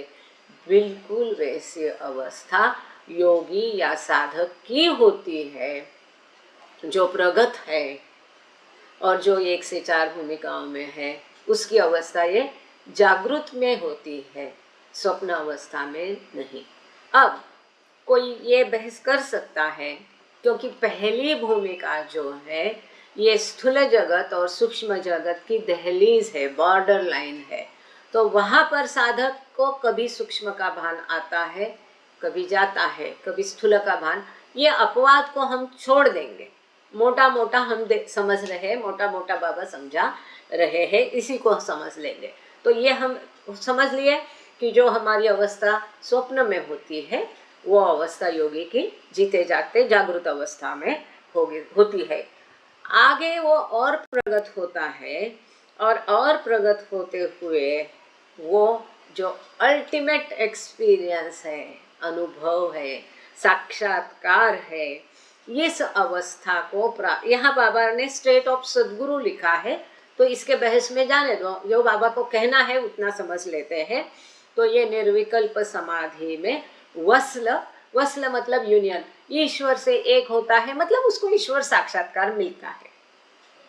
समझने की बात है, ये गॉड रियलाइजेशन की, ईश्वर साक्षात्कार की अवस्था में प्रगत होता है मन। आगे प्रगत होते होते ईश्वर साक्षात्कार की अवस्था में जाता है। तब ये मन क्या अनुभव करता है? ये मन अभी भी जागा है, जग रहा है, और ऐसी जागृति की स्थिति में ईश्वर साक्षात्कार की अवस्था में, सद्गुरु की अवस्था में, ये मन अपने दोनों शरीरों को बाजू करके केवल ceases to experience the two universe, दोनों जगतों का भी अब वो मजा लेता नहीं है। दोनों जो विश्व है, जगत है, स्थूल जगत और सूक्ष्म जगत का भी अनुभव वो लेता नहीं है कि जैसा, इसलिए इसको sets aside both bodies and ceases to experience the two universes as happens in the ordinary sound sleep state। तो गहरी निद्रा में जो हमारी अवस्था होती है, हम किसी भी जगत का अनुभव करते नहीं है। ठीक यही प्रकार होता है। बाबा ने यहाँ भले शब्द उपयोग नहीं किया, लेकिन थोड़ी देर पहले जो हमने फना अवस्था को समझा है, ये फना अवस्था है कि मन प्रगत होके और आगे जाता है। क्योंकि यहाँ पर कहीं भी बाबा ने बट एक्सपीरियंसेस इटसेल्फ ये शब्द लिखा नहीं है। ये समझने की बात देखो, आप ये पूरा पैराग्राफ मैं एक बार आपके लिए फिर पढ़ती हूँ। प्रोग्रेसिंग स्टिल फर्दर, और आगे मन जाता है, प्रगत होता है। When it attains the ultimate experience और अनुभव, also known as the state of Sadguru, निर्विकल्प समाधि और वस्ल union, the mind still in the awake state, अभी भी मन है जागृत अवस्था में, sets aside, सोया नहीं है, both bodies and ceases to experience the two universes as happens in the ordinary sound sleep state। आगे जाके बाबा ने कहा है ceases to experience its two universes and experience itself। यहाँ पर बाबा ने experiences itself शब्द लिखा नहीं है। This is a very important point। ये महत्वपूर्ण यहाँ फर्क है कि यहाँ पर वो सभी जगतों का अनुभव करना बंद कर देता है। अभी बाबा ने एंड एक्सपीरियंस इटसेल्फ नहीं लिखा है, किसी भी जगत का अनुभव नहीं करता है, यूनियन हो गया है। दिस इज फना स्टेट, कि यहाँ अब वो कोई भी जगत का अनुभव नहीं करता है। जो हमारी अवस्था निद्रा अवस्था होती, गहरी निद्रा अवस्था में जो हमारी अवस्था होती है, हम किसी जगत का अनुभव नहीं करते और स्वयं का भी नहीं करते हैं। ठीक यही अवस्था है, थैंक यू दे, कि यहाँ पर अब उसने मन प्रगत होके सभी जगतों का, अब उसको स्थूल का भी मजा नहीं आ रहा है, सूक्ष्म का भी मजा लेना बंद किया, किसी का भी अब मजा नहीं वो ले रहा है। ऐसी ये अवस्था है जो प्रगत साधक की अवस्था, जीते जागते जागृत अवस्था में है, जो सामान्य मनुष्य की गहरी निद्रा में होती है। रिटर्निंग फ्रॉम निर्विकल्प समाधि, अच्छा ये पढ़ना है ना sir? Returning from Nirvikalpa Samadhi, the mind of the Sadguru now enters the state of Salik, that is conscious one, or Sahaj Samadhi, effortless perfection, or Purna Jnani, possessor of perfect knowledge. And here it experiences in full conscious wakefulness the gross universe through the gross body and the subtle universe through the subtle body, each separately हाँ, and at one and the same time. या beautiful, thank you sir. अब मुझे लगता है यहाँ पर बाबा सद्गुरु अवस्था का वर्णन कर रहे हैं कि जिसने ईश्वर साक्षात्कार के पश्चात तीनों जगतों, सभी भुवनों का और स्वयं के शरीर का भान प्राप्त किया है। अब जो टर्मिनोलॉजी यूज की है इसके वाद विवाद में हम जाएंगे नहीं कि बाबा ने यही शब्द उपयोग किया, वहां पर वो किया, वो सब छोड़ो। क्या बाबा को बताना है, पते की बात समझ लेते हैं, उसका पहले पता करते हैं। क्योंकि ऐसे में क्या होता है ना, हम हमारा मन एकदम एम्प्टी रखेंगे और स्वीकृति की स्थिति में रहेंगे कि बाबा ने जो कहा वो सही, वही एक्सेप्ट करके समझना है, तो हमें किताब अच्छे समझ में आए। अगर अननेसेसरी उसकी यहाँ वहाँ कल्पना तुलना करे, टर्मिनोलॉजी पर बहस करे, तो मन में उलझन और पैदा होगी और कॉम्प्लिकेशन के अलावा कुछ भी हाथ नहीं आएगा। तो इसलिए यहाँ पर हम फिलहाल जो लिखा है उसमें से बाबा को क्या कहना है इसका पता कर लेते हैं। अब बाबा कहते हैं कि सद्गुरु की अवस्था में एक बार वो सलीक की अवस्था में कॉन्शियस वन, अब कॉन्शियस वन का अर्थ क्या है? जिसकी दैवी दिव्य अमर्याद चेतना होने के बावजूद जिसने इस विश्व का स्थूल का भान प्राप्त किया, अपने शरीर का जो डिसेंडिंग की अवस्था जिसको हम कहते हैं गॉड स्पीक्स में, उस अवस्था में वो क्या करता है? वो पूर्ण ज्ञानी है, परफेक्ट वन है, परिपूर्ण है।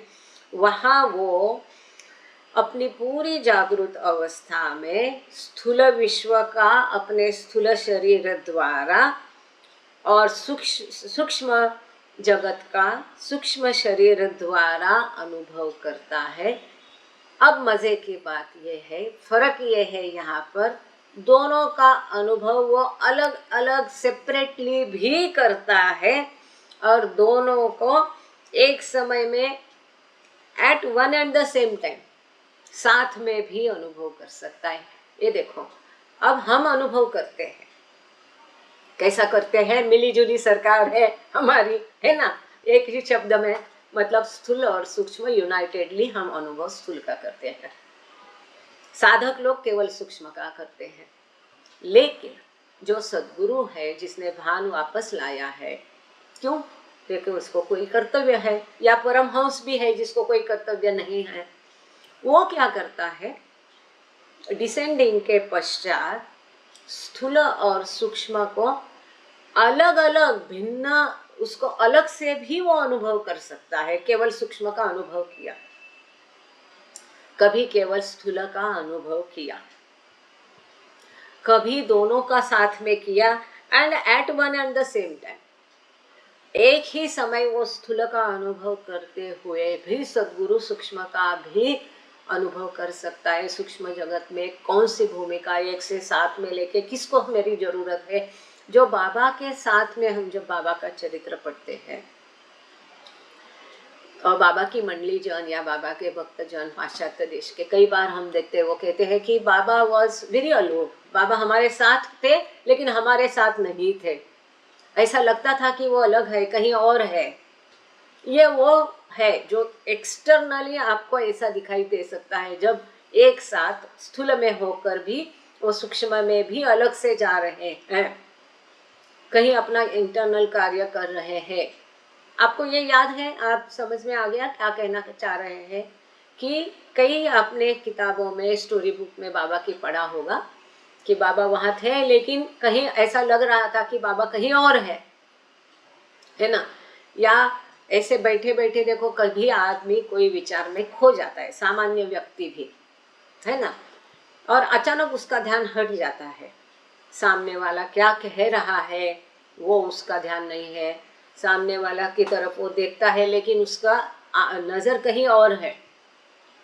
देखता भी है और देखता नहीं भी है। तो क्या करते हैं हम लोग, उसको कहते कहाँ पहुंच गया, कहाँ पत्थरे, हमारे बम्बई में कहते हैं कहाँ पत्थरे लगा रहा है है ना। आपके यहाँ भी कोई टर्मिनोलॉजी होगी, ऐसा ऐसा करते, कहाँ पत्थरे लगा रहा है ऐसा कहते हैं कि कहाँ पहुंच गया। वो शरीर से वहां होता है, मन से कहीं और उसका ख्याल होता है, इतना डूब जाता है ख्याल में कि उसको ख्याल नहीं रहता अगल बगल का। ऐसा होता है कई सामान्य व्यक्ति के बारे में। Something like that. आपको समझने के लिए हवाई खाई हवाई कलाई ओके। तो एक अंदाजा आने के लिए ये उदाहरण दिया कि सद्गुरु स्थूल और सूक्ष्म में अलग अलग से इकट्ठे भी जा सकता है, अनुभव कर सकता है। और and here it experiences in full consciousness, तो अपनी जागृत अवस्था में। So this is very very important. Each separately, स्थूल और सूक्ष्म को वो अलग अलग भी अनुभव करता है, और at one and the same time साथ में भी उसको अनुभव कर सकता है। इसका थोड़ा जल्दी में पढ़ेंगे तो गलत भी पढ़ सकते हैं, लेकिन आगे हम पढ़ेंगे तो इसके ऊपर बाबा ने कई बार भरपूर चर्चा की है, इसलिए सॉरी, अभी इसको पूरा समझ लीजिए तो आगे का समझ में आ जाएगा, इसके ऊपर जो निर्भर है आगे। But even as it does so, ये भले ही ऐसा करता हो कि दोनों विश्व को इकट्ठे या अलग या एक एक अनुभव करता है, setting aside both these bodies, the mind of the Salik Sadguru in this same awake state experiences the self। अब आ गई ना पति की बात, जिसकी हम पहले चर्चा की कि यहाँ experiences itself ये शब्द नहीं आया, इसलिए हमने उसका अवस्था का नाम क्या किया, फना अवस्था किया। लेकिन यहाँ वो इसलिए आगे बाबा कहते हैं, परंतु अपने दोनों शरीर अलग रखने के बावजूद सलिक अवस्था में सद्गुरु अपनी जागृत अवस्था में, यहाँ पर भी बाबा द माइंड ऑफ द सलिक कहा है, सलिक का मन है, सलिक नहीं अनुभव करता है सब कुछ है, मन का खेल है, ये मन स्वयं को अनुभव करता है। This is the very important point कि यहाँ पर वो दोनों विश्वों को, स्थूल को, सूक्ष्म को इकट्ठे बारी बारी अलग अलग ये अनुभव करता है। अपने शरीर का वो अनुभव करने की उसको जरूरत नहीं, हालांकि उसको शरीर का भान होता है, लेकिन वो स्वयं को भी अनुभव करता है। ये चिंतन उसका स्वयं का चिंतन है, स्वयं का साक्षात्कार, स्वयं का अनुभव करता है। इसका अर्थ क्या है? अनंत शक्ति, अनंत ज्ञान, अनंत आनंद का वो मजा लेता है।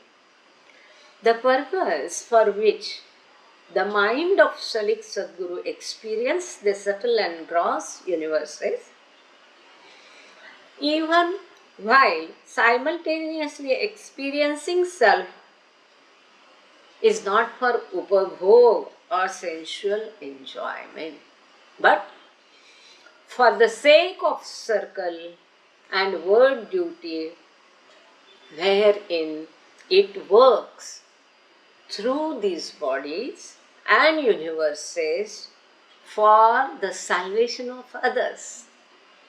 भले वो दोनों जगत का अनुभव लेता है, लेकिन वो इंद्रिय सुखों के लिए, अपने उपभोग के लिए, मजे करने के लिए वो अनुभव लेता नहीं है, परंतु औरों को मुक्ति दिलाने के लिए, उनको आध्यात्मिक लाभ देने के लिए उसकी ड्यूटी है, उसके मंडल के सदस्यों के लिए वो इस प्रकार से अनुभव दोनों जगतों का करता है। अब क्यों करना है?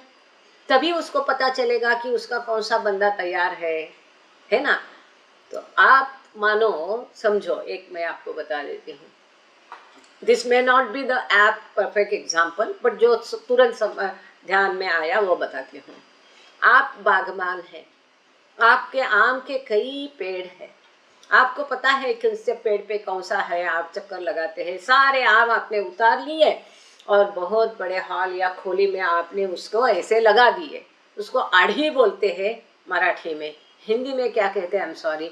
तो ऐसे रूम में नीचे काट वाट डाल के, सूखा ये सब डाल के उसके ऊपर आम रखते हैं पकने के लिए।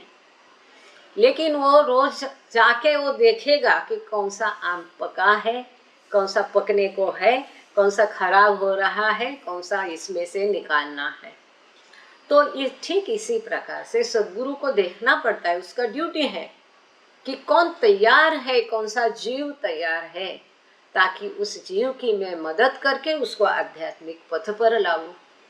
आध्यात्मिक पथ का वो कौन सी भूमिका, दो भूमिका की खाई में कौन फंसा है, किसको कौन सी भूमिका का चढ़ाव चढ़ने में दिक्कत है, ताकि जाके मैं मेरा वहां पर उसको हाथ दे दूं और मदद करूं उसको ऊपर चढ़ने में।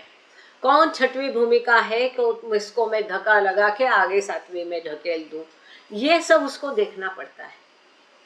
और जिस प्रकार से हमने ये भी देखा कि जिस प्रकार से अवतार का मंडल होता है, सर्कल होता है, ठीक इसी प्रकार सद्गुरु का भी सर्कल होता है। हमने ये भी किया है टिफिन लेक्चर सब और क्रिएशन एंड कॉजेस सब ने हमने उसका चार्ट लगाया था।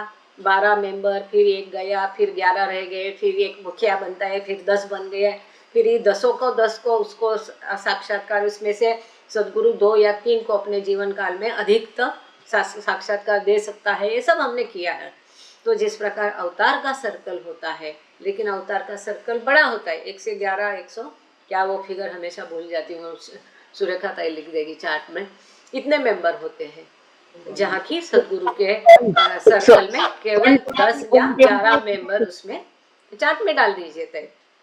मतलब ये नहीं होगा, क्योंकि 2 माइक एक साथ चलेंगे तो यहाँ पर आवाज भी नहीं आएगी, रिकॉर्डिंग भी ठीक नहीं होगा, इसलिए। तो इस प्रकार से सद्गुरु को अपने मंडल के सदस्यों का भी ध्यान रखना पड़ता है, और मंडल के सदस्यों का आध्यात्मिक उसका उत्थान के लिए, पूरी मानवता को आध्यात्मिक मदद करने के लिए, साल्वेशन के लिए, मुक्ति के लिए, मोक्ष के लिए उसे कार्य करना पड़ता है। इसके लिए वो इस जगत का भान उसे लाना पड़ता है। वो जो स्थूल और सूक्ष्म जगत का अनुभव लेता है, अपने इंद्रिय विषय आनंद के लिए नहीं। ये मुद्दा यहाँ पर बाबा ने क्लियर किया है, और वो स्वयं का अनुभव लेता है, not for the. In the case of the पूर्ण योगी एंड सर्कल मेंबर, यहाँ पर एक फुट नोट है, वो पढ़ेंगे। In the case of the पूर्ण योगी, परफेक्ट योगी, ये परफेक्ट मास्टर होगा। आगे का संदर्भ देखेंगे, उसका डिस्क्रिप्शन सुनेंगे, फिर कौन सा शब्द वहाँ पर फिट करना है, साधक करना है, सद्गुरु करना है, सलित करना है, ये उसके वर्णन पर आधारित होगा। तो in the cases of the पूर्ण योगी and circle member, the mind in the awake state experiences either the gross universe through gross body और the subtle universe through the subtle body. तो यहाँ बाबा ने सर्कल के जो मंडल के सदस्य और पूर्ण योगी को एक ही इसमें डाला है। उनके बारे में जागृत अवस्था में मन या तो स्थूल विश्व को स्थूल शरीर के इंद्रियों द्वारा अनुभव करता है, या सूक्ष्म शरीर द्वारा सूक्ष्म का अनुभव करता है। अब before going on page number 56, हम लोग यहाँ पर पहले ये फुट नोट पढ़ लेते हैं। सर्कल मेंबर के लिए यहाँ फुट नोट है, वो पढ़ लेते हैं, ठीक है। सर पढ़ेंगे please. Is it difficult for you to read? No, it's okay. It's okay. केवल लास्ट वाली फुट नोट पढ़ना। Okay. द टर्म, ये जय बाबा, The term Purna Yogi. Okay, same. Yes sir. The term Purna Yogi literally means complete or perfect yogi. A circle member is a member of the spiritual circle of the avatar or a perfect master. For a detailed explanation, see Meher Baba's essay entitled The Circle. and the circles of the avatar in discourse, page number 290. In the following pages, Purna Yogi and circle members are referred to sometimes as a persons in the process of becoming realized, and sometimes as persons who actively experience the realization of self. In the case of circle members, Meher Baba has elsewhere explained that God realization is their assured destiny. It remains only for them at the destined moment to experience what is already theirs by virtue of their circle membership. Though Meher Baba does not explicitly define Purna Yogi, the inference could be drawn that the Purna Yogi is a case sir एक minute vis-a-vis. एक minute मैं यहाँ तक कर लूँ पहले नहीं तो फिर पढ़ना Okay, पड़ेगा। okay. हाँ sorry then again we'll continue the reading of the foot note. हाँ तो जैसे हमने देखा कि यहाँ इस किताब में परफेक्ट योगी कभी बाबा ने कहा है, कभी पूर्ण योगी कहा है, इसलिए अभी पढ़ते समय ही मैंने कहा कि आगे बाबा ने मैटर क्या दिया उसको मद्देनजर रख के हम समझ लेंगे कि बाबा को क्या कहना है। कभी ईश्वर साक्षात्कारिक पुरुष भी बाबा कहना चाहते हैं, कभी साधक भी कहना चाहते हैं। तो ये टर्मिनोलॉजी के झमेले में हम ज़्यादा पढ़ेंगे नहीं। पॉइंट नंबर 1 अगर हमको सार उसका तथ्य समझना है तो। दूसरा केस ये है कि जैसे उन्होंने दिया है कि सर्कल के बारे में बाबा के एसेज है, उसको पढ़ सकते हैं। द अवतार का सर्कल बाबा ने डिस्कोर्सेस, ये डिस्कोर्सेस का पेज नंबर 288 और वो दिया है, लेकिन जैसे डिस्कोर्सेस की एडिशन बदलेगी पेज नंबर बदलेगा, आप उसको फाइंड कर सकते हैं। तो यही बाबा ने किया कि sometimes experience of the realization of self, मतलब ईश्वर साक्षात्कारिक करके भी कभी कभी बाबा ने ये उपयोग में लाया है। और जो सर्कल के मेंबर है उनको साक्षात्कार मिलना ही मिलना है, लेकिन जब तक वो अवतार या सदगुरु के साथ कार्य करते हैं वो एक पर्दे के पीछे रहते हैं। हमारा जो संस्कारों का पर्दा है वो ईश्वर और हमारे मिलन के बीच में आता है, वस्ल के लिए हमारे बीच में आता है। लेकिन ये लोगों का जो पर्दा होता है उनको अपने कार्य के लिए अनुरूप बनाने के लिए ये पर्दा सदगुरु या अवतार उनका पर डाल देता है। उनको पता नहीं होता है कि वो कितने महान है, कितनी शक्तियाँ उनके पास है, कौन सी भूमिका में ये है, उनको साक्षात्कार कब मिलेगा, ये कुछ भी उनको पता नहीं होता है। और वो जो भी सदगुरु या अवतार की आज्ञा से करते हैं उनके संस्कारों का बंधन उनके ऊपर होता नहीं, बल्कि उनके भौतिक संस्कार नष्ट करने का कार्य सदगुरु और अवतार करता है और उनके आध्यात्मिक संस्कार वो बढ़ाते हैं, क्योंकि आध्यात्मिक संस्कार, स्पिरिचुअल संस्कार बढ़ने से ही उनका एक दिन भाग्य, मतलब उनको साक्षात्कार मिलना ही मिलना है। किसी को तुरंत मिलेगा, किसी को अगले। अब मनी माई को देखो, क्या कुछ नहीं किया मनी माई ने। अरे इतने छोटेपन से सब कुछ तो बाबा को ही, सारा जीवन तो उन्होंने बाबा को अर्पण करके भी उनको अगले जन्म में परफेक्ट मास्टर बने के बाबा ने कहा है। जब मनी माई की ये हालत है तो हम लोग कहाँ इसकी चर्चा लोग करते हैं और सोचते हैं कि कब मैं कौन सा भूमिका में होगा या होगी या कौन कौन, कहीं नहीं है। कौन सी किस झाड़ की पत्ती, उसकी चिंता नहीं करने का। और ये जो यहाँ सुंदर एक एक्सप्लेनेशन दिया है, इसके लिए ये कहा है, एक शब्द बहुत सुंदर है, इज देयर एश्योर्ड डेस्टिनी, उनको मिलना ही मिलना है। It remains only for them as the destined moment, इनका तय हुआ है कब, पल, किस पल पर, कौन से जन्म में मिलना, ये सब तय है। उसी प्रकार से उनको ये मिलेगा। It remains only for them to experience what is already theirs, उन्हीं का है वो, उन्हीं को ही मिलेगा। उनका धन दौलत दूसरा कोई लूट नहीं सकता है। जब मिलेगा उस पल पर ही मिलेगा, by virtue of their circle membership, क्योंकि वो मंडल के सदस्य है, जो अत्यंत महत्वपूर्ण है। इस अवतार काल में बाबा ने बहुत कम लोगों को खुलेआम घोषित किया कि ये मेरा मंडल का सदस्य है। जैसे कि भगीरथ तिवारी को बाबा ने बोला कि ये मेरा मंडल का सदस्य है। भले वो बाद में बाबा के साथ नहीं और एक्सटर्नली रहते थे, फिर भी एक बार मंडल का सदस्य है तो मंडल का सदस्य है।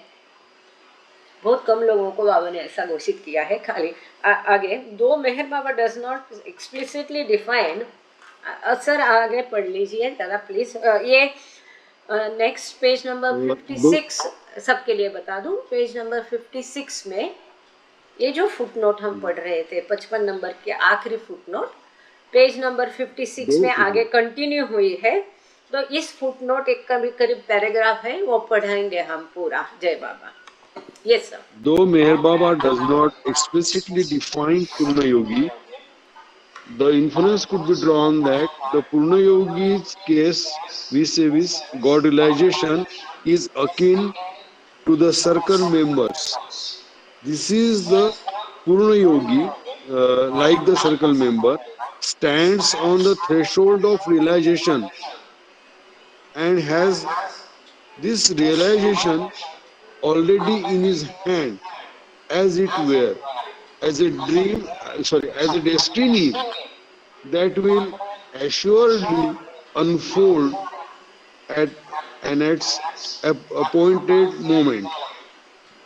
This interpretation of the Purna Yogi as a highly advanced soul finds support later in this chapter, where the perfect yogi, that is Purna Yogi, does not appear in the latter context, is described as being stationed on the sixth plane of consciousness. एक minute, हाँ यहाँ तक कर लूँ मैं sir, thank you.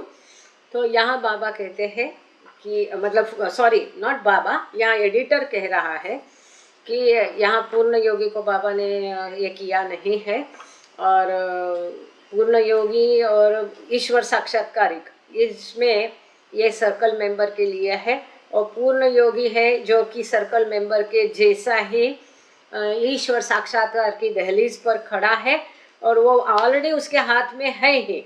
अब उसके भाग्य में जब लिखा है तब उसके अपॉइंटेड मोमेंट में, निश्चित समय में वो उसे मिल जाएगा। ये जो इंटरप्रिटेशन है पूर्ण योगी का जो है, हम ये समझ सकते कि बहुत ही हाईली एडवांस सोल, बहुत ही प्रगत आत्मा है। ये आगे के चैप्टर में भी परफेक्ट योगी करके देखो, इस किताब में बाबा ने एक ही चीज़ के लिए अलग अलग शब्द भी यूज़ किया है। जैसे हम देखते हैं कि ईश्वर के लिए बाबा ने पहले इन्फिनिट इंटेलिजेंस कहा है, आगे जाके कई बार बाबा उसको इन्फिनिट सेल्फ कहते हैं, इसका अर्थ भी अनंत बुद्धि या ईश्वर है। कहीं बाबा उसको अनंत मन कहते हैं। तो यह टर्मिनोलॉजी थोड़ी थोड़ी बदलती गई है। इसको समझने के लिए आगे उस विषय में बाबा ने क्या लिखा है ये समझना बाकी जरूरी है। बाकी टर्मिनोलॉजी को छोड़ दो, इसके बहस में कभी जाएंगे नहीं है। This interpretation of the highly enhanced words after perfect Yogi is described as being stationed on the sixth plane of consciousness. Another possible inference from the present text, however, would constitute the, चलो छोड़ दो इसको, अभी आगे जाने दो। इसमें कोई मतलब जब हम समझ लिए है कि टर्मिनोलॉजी के अगल बगल में जो तथ्य बाबा ने दिए हैं उनको समझकर ही हम तथ्य को जानेंगे। नाम ए बी सी हरा गोविंदा रामा कृष्णा मोहम्मद जो भी है, हम उससे नॉट अवतार राम श्याम सीता गोविंद जो भी है, हमें उसके इसमें जाना नहीं है, तथ्य समझ लेंगे। ठीक है, तो अब now we are on page number 56. So in other words, it experiences these universes one at a time and not both at the same time as the Sadguru does. तो यहाँ थोड़ी लिंक बना देते हैं। सर्कल मेंबर और पूर्ण योगी की बात चल रही थी। इस विश्व को वो किस प्रकार अनुभव करते हैं, तो बाबा कहते हैं सर्कल के सदस्य और हाँ yes sir, yes sir, thank you sir, thank you. Yes आप जाइए समाधि। जय बाबा, जय बाबा। गांगड़े सर को समाधि जाना है, वो मेहराबाद में है। ट्रस्ट ने बुला लिया है उनको 2 महीने पहले से ही अपनी सेवाएं देने के लिए 31 जनवरी के उपलक्ष्य में। तो gross body and the subtle universe through the subtle body. पूर्ण योगी या सर्कल का सदस्य स्थूल और सूक्ष्म भुवनों को अनुभव कर सकता है। दूसरे शब्दों में बाबा कहते हैं ये इन भुवनों को अनुभव करता है, सूक्ष्म भुवन को सूक्ष्म शरीर द्वारा, स्थूल भुवन को स्थूल शरीर द्वारा, लेकिन एक समय में एक ही भुवन को वो अनुभव कर सकता है। एक साथ दोनों भुवनों को अनुभव नहीं कर सकता जैसा कि सद्गुरु कर सकता है। ये फर्क महत्वपूर्ण यहाँ पर है। जैसे पहले हमने देखा कि सद्गुरु एक साथ दोनों भुवनों को कर सकता है, दोनों को अलग अलग से एक साथ कर सकता है, ऐसा पूर्ण योगी या सर्कल का सदस्य नहीं कर सकता है। वो सूक्ष्म को भी अनुभव कर सकता है, स्थूल को भी करता है, परंतु दोनों को साथ में नहीं कर सकता। एक समय में एक ही को करता है। And when the mind of the पूर्ण योगी और circle member sets aside these two bodies, then it experiences the self। और जब इस पूर्ण योगी का या मंडल के सदस्य अपना मन हटा देता है, मन का नाश होता है, मनोनाश होता है या मन को हटा देता है, और ये दोनों विश्वों को अनुभव करने के बदले वो स्वयं का अनुभव करता है, स्वयं का चिंतन करता है, स्वयं का साक्षात्कार करता है, बोध करता है, तब वो स्वयं जब वो दोनों भुवनों को अनुभव करना बंद कर देता है, इसके पार जाना है, आगे निकल जाना है ना। जैसे कि स्थूल का अनुभव बंद करने से ही सूक्ष्म का अनुभव होता है। अब स्थूल और सूक्ष्म दोनों का अनुभव बंद करने से ही स्वयं का अनुभव वो कर सकता है। Then it experiences the self. दोनों भुवनों का अनुभव लेना वो बंद करेगा, तभी वो स्वयं का अनुभव कर सकता है। अब आगे बढ़ने के पहले एक बार फिर से इसको, जो बीच में लिंक टूट गई थी because of the foot note and note, तो एक बार ये जो स्लाइड आपके सामने है इसको दोहराते हैं, रिवाइज करते, फिर आगे बढ़ते हैं। ठीक है? Is that okay? कहाँ गए? आप सभी लोग अभी स्क्रीन पर देखना कृपा करके। ये कंप्यूटराइज नहीं बना सके उसके लिए माफी चाहती हूँ। जो है हस्तलिखित को पढ़ने की कोशिश करिए। सूक्ष्म शरीर का उपयोग किस प्रकार से होता है, इस पर ही हमने इस स्लाइड में कॉन्सेंट्रेट किया। वो समझ में आएगा, बाकी सारा अपने आप समझ में आ जाएगा। यूज ऑफ सटल बॉडी, सूक्ष्म शरीर का उपयोग।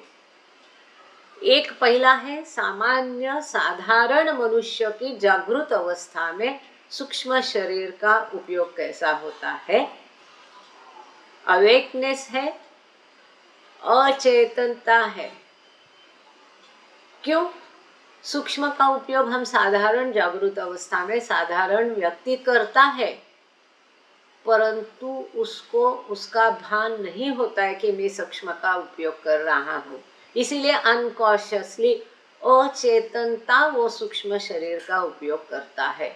ऐसा क्यों?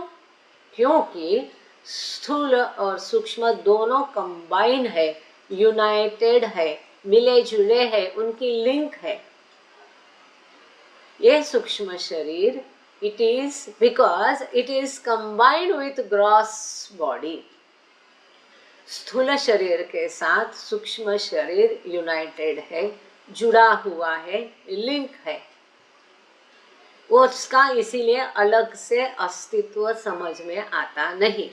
So subtle body is used to experience gross object। इस प्रकार से सूक्ष्म ही बेस है।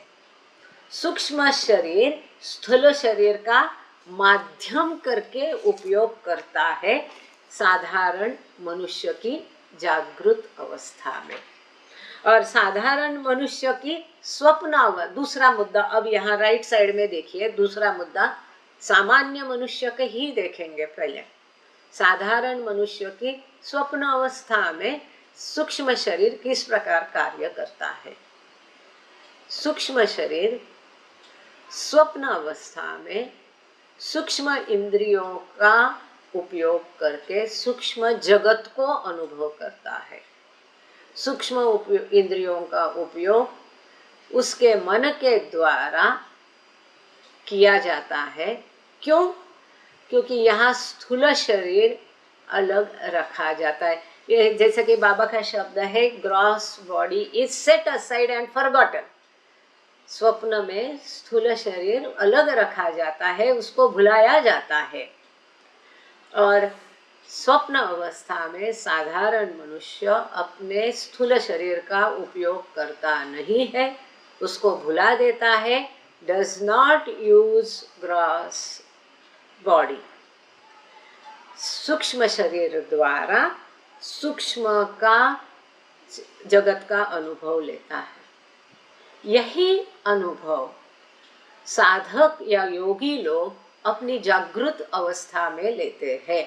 वो अपने स्थूल शरीर को भुला देते हैं, उसका भान उनको नहीं होता है, उनको अपने सूक्ष्म शरीर का भान होता है। और सूक्ष्म शरीर द्वारा योगी लोग जागृत अवस्था में सूक्ष्म जगत का अनुभव लेते हैं। अब तीसरी अवस्था है, नीचे जाते हैं, स्लाइड को रोल करते हैं 1 मिनट, कहीं रिकॉर्डिंग निकल ना जाए।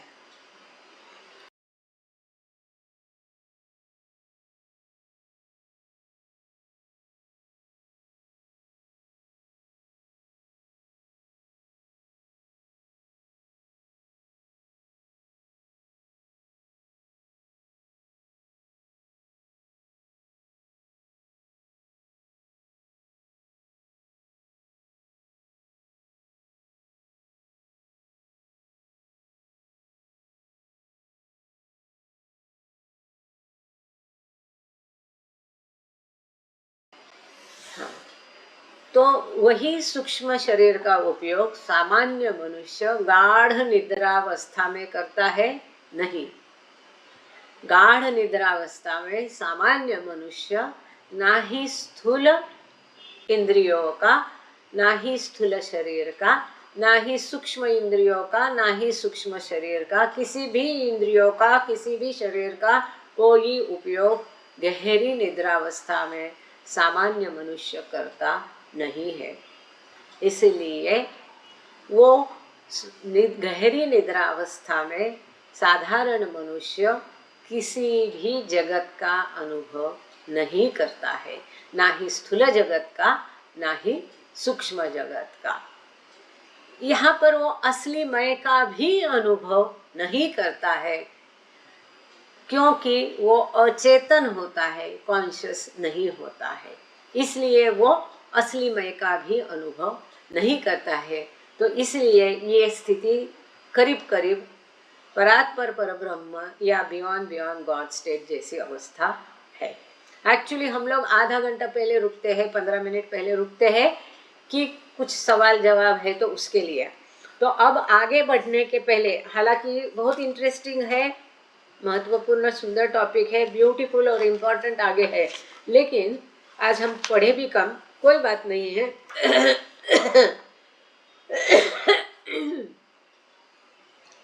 कंबाइंड डायरी का भी पढ़ लिया है। तो अगर किसी को कुछ पूछना है तो हम रुकते हैं, अगर नहीं पूछना तो आगे का पैराग्राफ हमारा हो सकता है।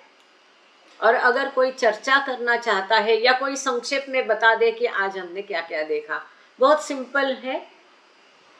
जो महत्वपूर्ण मुद्दे इसमें आपको अच्छे लगे या समझ में आए या नए से मालूम पड़े, जो महत्वपूर्ण है, सुंदर मुद्दे हैं, वो कोई बताए, या संक्षेप में जो यहाँ तो ऑलमोस्ट देख ही लिया है। जो हम एक महत्वपूर्ण बात यहाँ है, जो हम गाढ़ निद्रा में अनुभव करते हैं वो सद्गुरु जागृत अवस्था में अनुभव करता है। जो हम स्वप्न अवस्था में अनुभव करते, वो योगी जागृत अवस्था में अनुभव करता है। यही साधारण और असाधारण का अनुभव है। कोई कुछ कहना चाहता है? जय बाबा। कुछ पूछना है क्या किसी को? नहीं? जय बाबा। जय बाबा। हाँ दीदी जय बोलिए, बाबा। बोलिए बोलिए। ये जो है ग्रॉस बॉडी सटल बॉडी मतलब एक मेंटल बॉडी भी है ना, उसको जो नहीं बताया गया मेंटल। हाँ दीदी, इसका जिक्र हम पहले भी कई बार कर चुके हैं। और आज के हाँ, क्योंकि हमने क्या कहा है, इसका अनुभव कौन करता है? मन करता है। ये स्थूल और सूक्ष्म शरीर, ये मन के ही दो भाग है, मन के शरीर है ये। जैसा बाबा ने गॉड स्पीक्स में मनो शरीर और मनो जगत अलग से लिखा है, यहाँ पर बाबा ये मन, ये यही पहली बात तो पते की शुरू में यही की। या तो आप बोलिए या मैं बोलती हूँ, दोनों माइक चालू है। मैं बंद करती हूँ, आप बोलिए। अच्छा, आपने बंद किया। तो यहाँ हम शुरू में ही इसको बोल चुके हैं कि यहाँ हर जगह आप देखेंगे तो बाबा ने उपयोग किया है माइंड एक्सपीरियंसेस। यहाँ साधक, इन्फिनिटी इंटेलिजेंस, सोल, जीव, ऐसा कोई भी शब्द बाबा ने उपयोग नहीं किया। The mind experience through it's two bodies, gross and subtle. मन अपने दो शरीरों के द्वारा अनुभव करता है। अनुभव कौन करता है? मन ही करता है। तो मनो शरीर तो आया ही है, मन ही ये सारा। तो सामान्य मनुष्य लिखा है, परंतु यहाँ ऐसा भी सामान्य मन अपनी गाढ़ निद्रावस्था में ना ही अपने स्थूल शरीर को अनुभव करता है, ना ही अपने यहाँ मनो शरीर, सूक्ष्म शरीर को अनुभव। मनो शरीर तो है ही, वो तो बेस है। यहाँ इसीलिए मैं फिर से बोलती हूँ कि ये ज्ञान जो कुछ हमारे पास है सो कॉल्ड, वो कहाँ से आया? बाबा की ही किताब गॉड स्पीक से आया। उन टर्मिनोलॉजीज के साथ इसको कंपेयर करने की भूल कभी नहीं करना, फिर आप उलझ कर रह जाओगे। जो पता करना है यहाँ से सुंदर सुंदर बातें जो गॉड स्पीक्स में आपको नहीं समझ में आया है, उसको यहाँ से समझना है, ये समझ लीजिए। वहाँ तो बाबा ने मनो शरीर लिखा है, यहाँ बाबा कहते हैं मन के दो शरीर है, सूक्ष्म शरीर और स्थूल शरीर। क्योंकि मन के कारण ये शरीर है, इसीलिए मन को कारण शरीर कहा है वेदों में, क्योंकि वही कारण है, सारा खेल उसका है। ठीक है दीदी? जय बाबा, जय बाबा, थैंक यू। हाँ बोलो बोलो, जय बाबा। जय बाबा, जहाँ तक मैं समझ पाई, ये जो कारण शरीर, सूक्ष्म शरीर, स्थूल शरीर, ये जो तीन टर्मिनोलॉजी जो हमने याद किए हैं गॉड स्पीक्स की वजह से, उसकी जगह पर बताया है सूक्ष्म शरीर के दो भाग किए हैं। सूक्ष्म शरीर एक नंबर का, सूक्ष्म शरीर दो नंबर का, लेकिन सबकी वजह मन है। क्योंकि क्वेश्चन मन में आया था मैं कौन हूँ, वहाँ से शुरुआत की, इसलिए शायद ये मन से ही सब रिलेटेड है, ऐसा जहाँ तक मैं समझी। इसमें आप चाहो तो क्या ला सकते हो? नहीं, ये बात सही है कि सूक्ष्म के ही दो भाग की है। जैसे अभी आपने देखा आकृति में कंबाइंड डायरी की जो एंट्री है, कंबाइंड डायरी की एंट्री अभी देखी ना, वहां बाबा ने क्या किया? सूक्ष्म के दो भाग किए ना, फाइन, सटल एंड सटल, याद है ना? अभी हमने कंबाइंड डायरी का अभी पन्ना हमने देखा, उसमें फाइन, सटल और सटल ऐसे दो भाग किए हैं। और फिर भी मन है ही, फिर भी मन है ही, क्योंकि मन ही है कर्ता कर्विता। मन के बिना तो कुछ नहीं, वो तो सबका आधार है। मन, सूक्ष्म का आधार मन है। तो यहाँ हाँ, तो मन के ये दो शरीर है, ये जो स्थूल शरीर और सूक्ष्म शरीर है, ये किसके है? मन के ही है। मतलब मनो शरीर आया ही उसमें, और वही नचाता है। जैसे कठ, इसलिए पिछले बार उसको उपमा दी थी हमने कठपुतली, कठपुतली कि वो नचाने वाला मन ही है, आगे ये खेलने वाले स्थूल और सूक्ष्म शरीर है। ठीक है, लेकिन कहीं कहीं उसको हाँ वेळ झाली है, टाइम फॉर बोल जय बाबा। मेरा बस एक ही कहना था, मुझे लग रहा था कि शायद मन और ईगो सेम हो सकते हैं क्या? मन और ईगो या नहीं? जय बाबा। 1 मिनिट, हाँ अभी प्रेयर का समय हो गया, तो प्रेयर हो तेच ओपन करा ना, व्हिडिओ पण चालू करा आणि प्रार्थना म्हणायला सांगा सरांना आज। हाँ जय बाबा, अवतार मेहर बाबा की जय। Thank you Baba, thank you all, जय बाबा। मनीषा बाबा इथे या। सबके राम और सबकी रक्षा करने तुम्हारा कोई आदि नहीं है और तुम्हारा कोई तंत्र, तुम नमस्ते हो और तुम्हारा पार कोई नहीं पा सकता है। तुम्हारा रंग और रूप नहीं है, तुम अविर्भाव से रहित हो और तुम नानातीत हो, तुम अपार हो और अगाध हो, कल्पना और धारणा के परे हो, शाश्वत और नश्वर हो, तुम अखंडनीय हो और विविध नेत्रों की ज्वाला और किसी भी प्रकार से तुम्हें कोई नहीं देख सकता। तुम्हारा अस्तित्व सदैव था, तुम सदैव रहते हो और तुम सदैव रहोगे। तुम सर्वत्र हो, तुम हर वस्तु में हो और तुम हर जगह से परे तथा हर वस्तु से परे भी हो। तुम आकाश में हो और पाताल में हो, तुम व्यक्त हो और अव्यक्त हो, तुम सब लोगों पर हो और समस्त लोगों से परे हो। तुम दोनों में हो और दोनों दोनों से परे भी हो। तुम अगोचर हो और स्वतंत्र हो।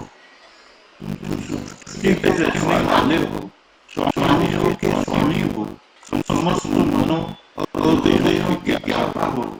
तुम सर्वशक्तिमान हो और सर्वव्यापी हो। तुम अनंत ज्ञान हो, अनंत शक्ति हो और अनंत आनंद हो। तुम ज्ञान के महासागर हो, सर्वज्ञ हो, अनंत ज्ञान देने वाले हो। तुम हो वर्तमान और भविष्य के ज्ञाता हो और तुम ज्ञान हो। तुम दयामय हो और सतत परिकारी हो। तुम आत्मा की आत्मा हो और अनंत गुणों से संपन्न एक परमात्मा हो। तुम सत्य, ज्ञान और परमानंद की मूर्ति हो। तुम सत्य के मूल हो, प्रेम के महासागर हो। तुम सनातन सत्ता हो, पृथ्वी में सबसे ऊंचे हो। तुम प्रभु और परमेश्वर हो। तुम ब्रह्म हो और परात्पर ब्रह्म भी हो। तुम ब्रह्म परमात्मा हो, अल्लाह हो, इलाही हो, यजमान हो और मुसद्दक़ हो और प्रियतम हो। तुम्हारा नाम जय अर्थात एक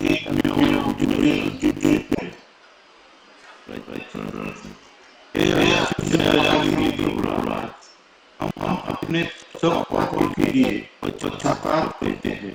हर एक के लिए जो सत्य अनुमति या गाता था, हर एक बुरे हुए शब्द के लिए जिसे बुलाना में उतना था, और हर एक कर्म के लिए जिसे कराना में उतना था। हर एक कर्म शब्द तथा जाति के लिए तथा हर एक कर्म शब्द और जाति के लिए हम पश्चाताप करते हैं। हर एक काम विचार तथा क्रिया के लिए ऐसे हर एक वचन के लिए इसको हमने पूरा नहीं किया। सब सब वचन के लिए और सभी निंदा, पाखंड, दम्भ या लोगों के पीछे उनके दोष बताने के लिए हम लगातार करते हैं। और खासकर दूसरों का नाश करने वाले, हर एक धर्म के लिए दूसरों को दुख देने वाले, हर एक भक्त तथा धर्म के लिए तथा दूसरों पर दुख देने की इच्छा करने के लिए हम अनुताप करते हैं। हे प्रभु, आप हम पर अच्छे से दया करके हमारे किए हुए पापों को क्षमा कीजिए और वैसे ही आपकी मर्जी के अनुसार विचार करने में, बोलने में तथा कार्य करने में जो हमारी असमर्थता ज्यादा दिखाई है उसको भी क्षमा कीजिए। ये हमारी आपसे प्रार्थना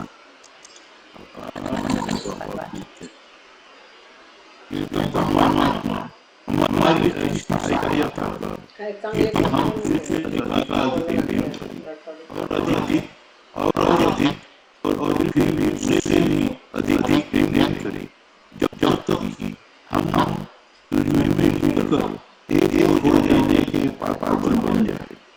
और तू हम सबकी ऐसी सहायता कर कि हम अंत तक बाबा का नाम दृढ़ता से पकड़े रहे। जय बाबा. थँक्यू सर, थँक्यू ताई. जय बाबा.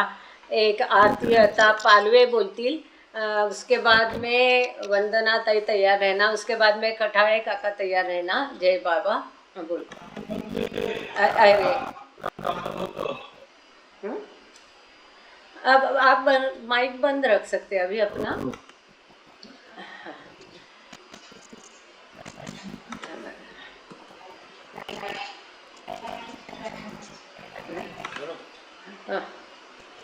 आरती करो अभी. जय बाबा. अवतार मेहर बाबा की जय. बुझावे नार जहलत नीय कर कुड रत्न पर मातु छेलाडी आश भक्तों ने के बख्शे नूरे मातु आयाम शाद मेहर बाबा चरण पर तुझ न धरिए सर खुदा ना जात थी वाकी फतेह बे तो मेहर बातू तुझे मालिक हकीकत नु तू आशिक भी ने आरिफ भी तुझे दरी आए वहदत मारे पतनो ओई तू फातू अमोर है रब में साली बकजे ज्ञान इज़्ज़तनु के तू परमात्मा ज्ञानी चने मुक्तार इरफातु खुदा ना प्रेमनो प्यालो पिलावी मस्त हमने कर छे तुझ पर जान सदके साकिया ईद पैमा तू हमारी नाव भर दरिए दरावे तो हमें तरिए हमारा ना खुदा है मेहर बाबा छे निगे बातू हमारा ना खुदा है मेहर बाबा छे निगे बातू बुझावे ना रतनीय करकुट रत्न परमाथु छे लागी आश भक्तों ने के बख्शे नूरे मातु। अवतार मेहर बाबा की जय, अवतार मेहर बाबा की जय, अवतार मेहर बाबा की जय। Very good, thank you. जय बाबा।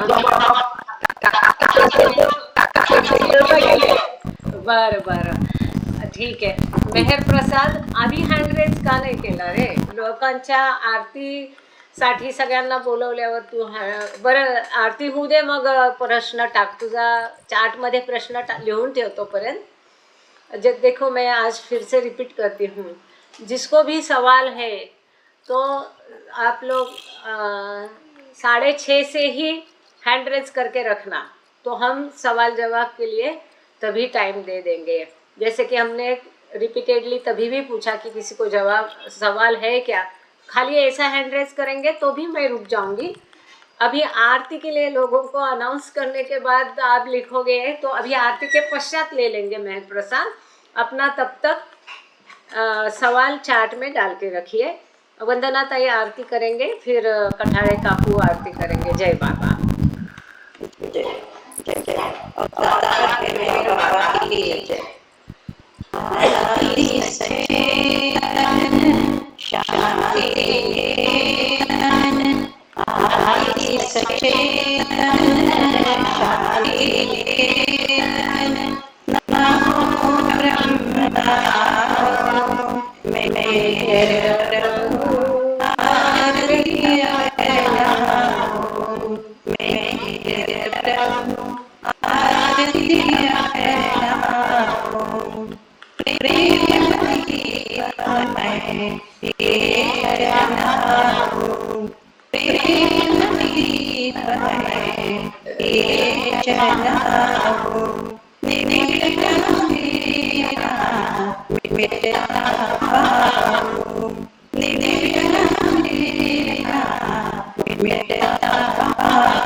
अवतार मेहर बाबा की जय। छान छान, जय बाबा ताई, थँक्यू।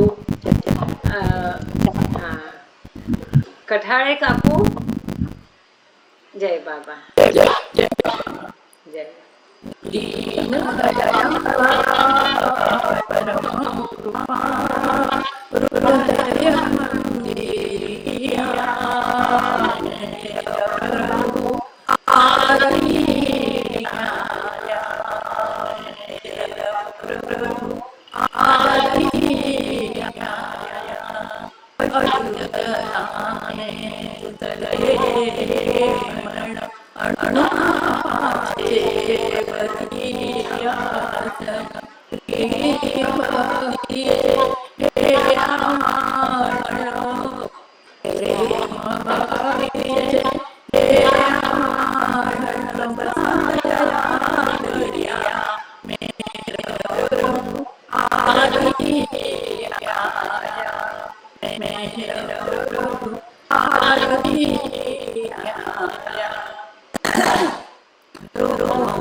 मेहर बाबा की छान छान, थँक्यू काकू। नारायण कुलकर्णींनी दिलेली सुंदर आरती आहे। जय बाबा। हाँ, मेहर प्रसाद कहिए। अवतार मेहर बाबा की जय। जय बाबा।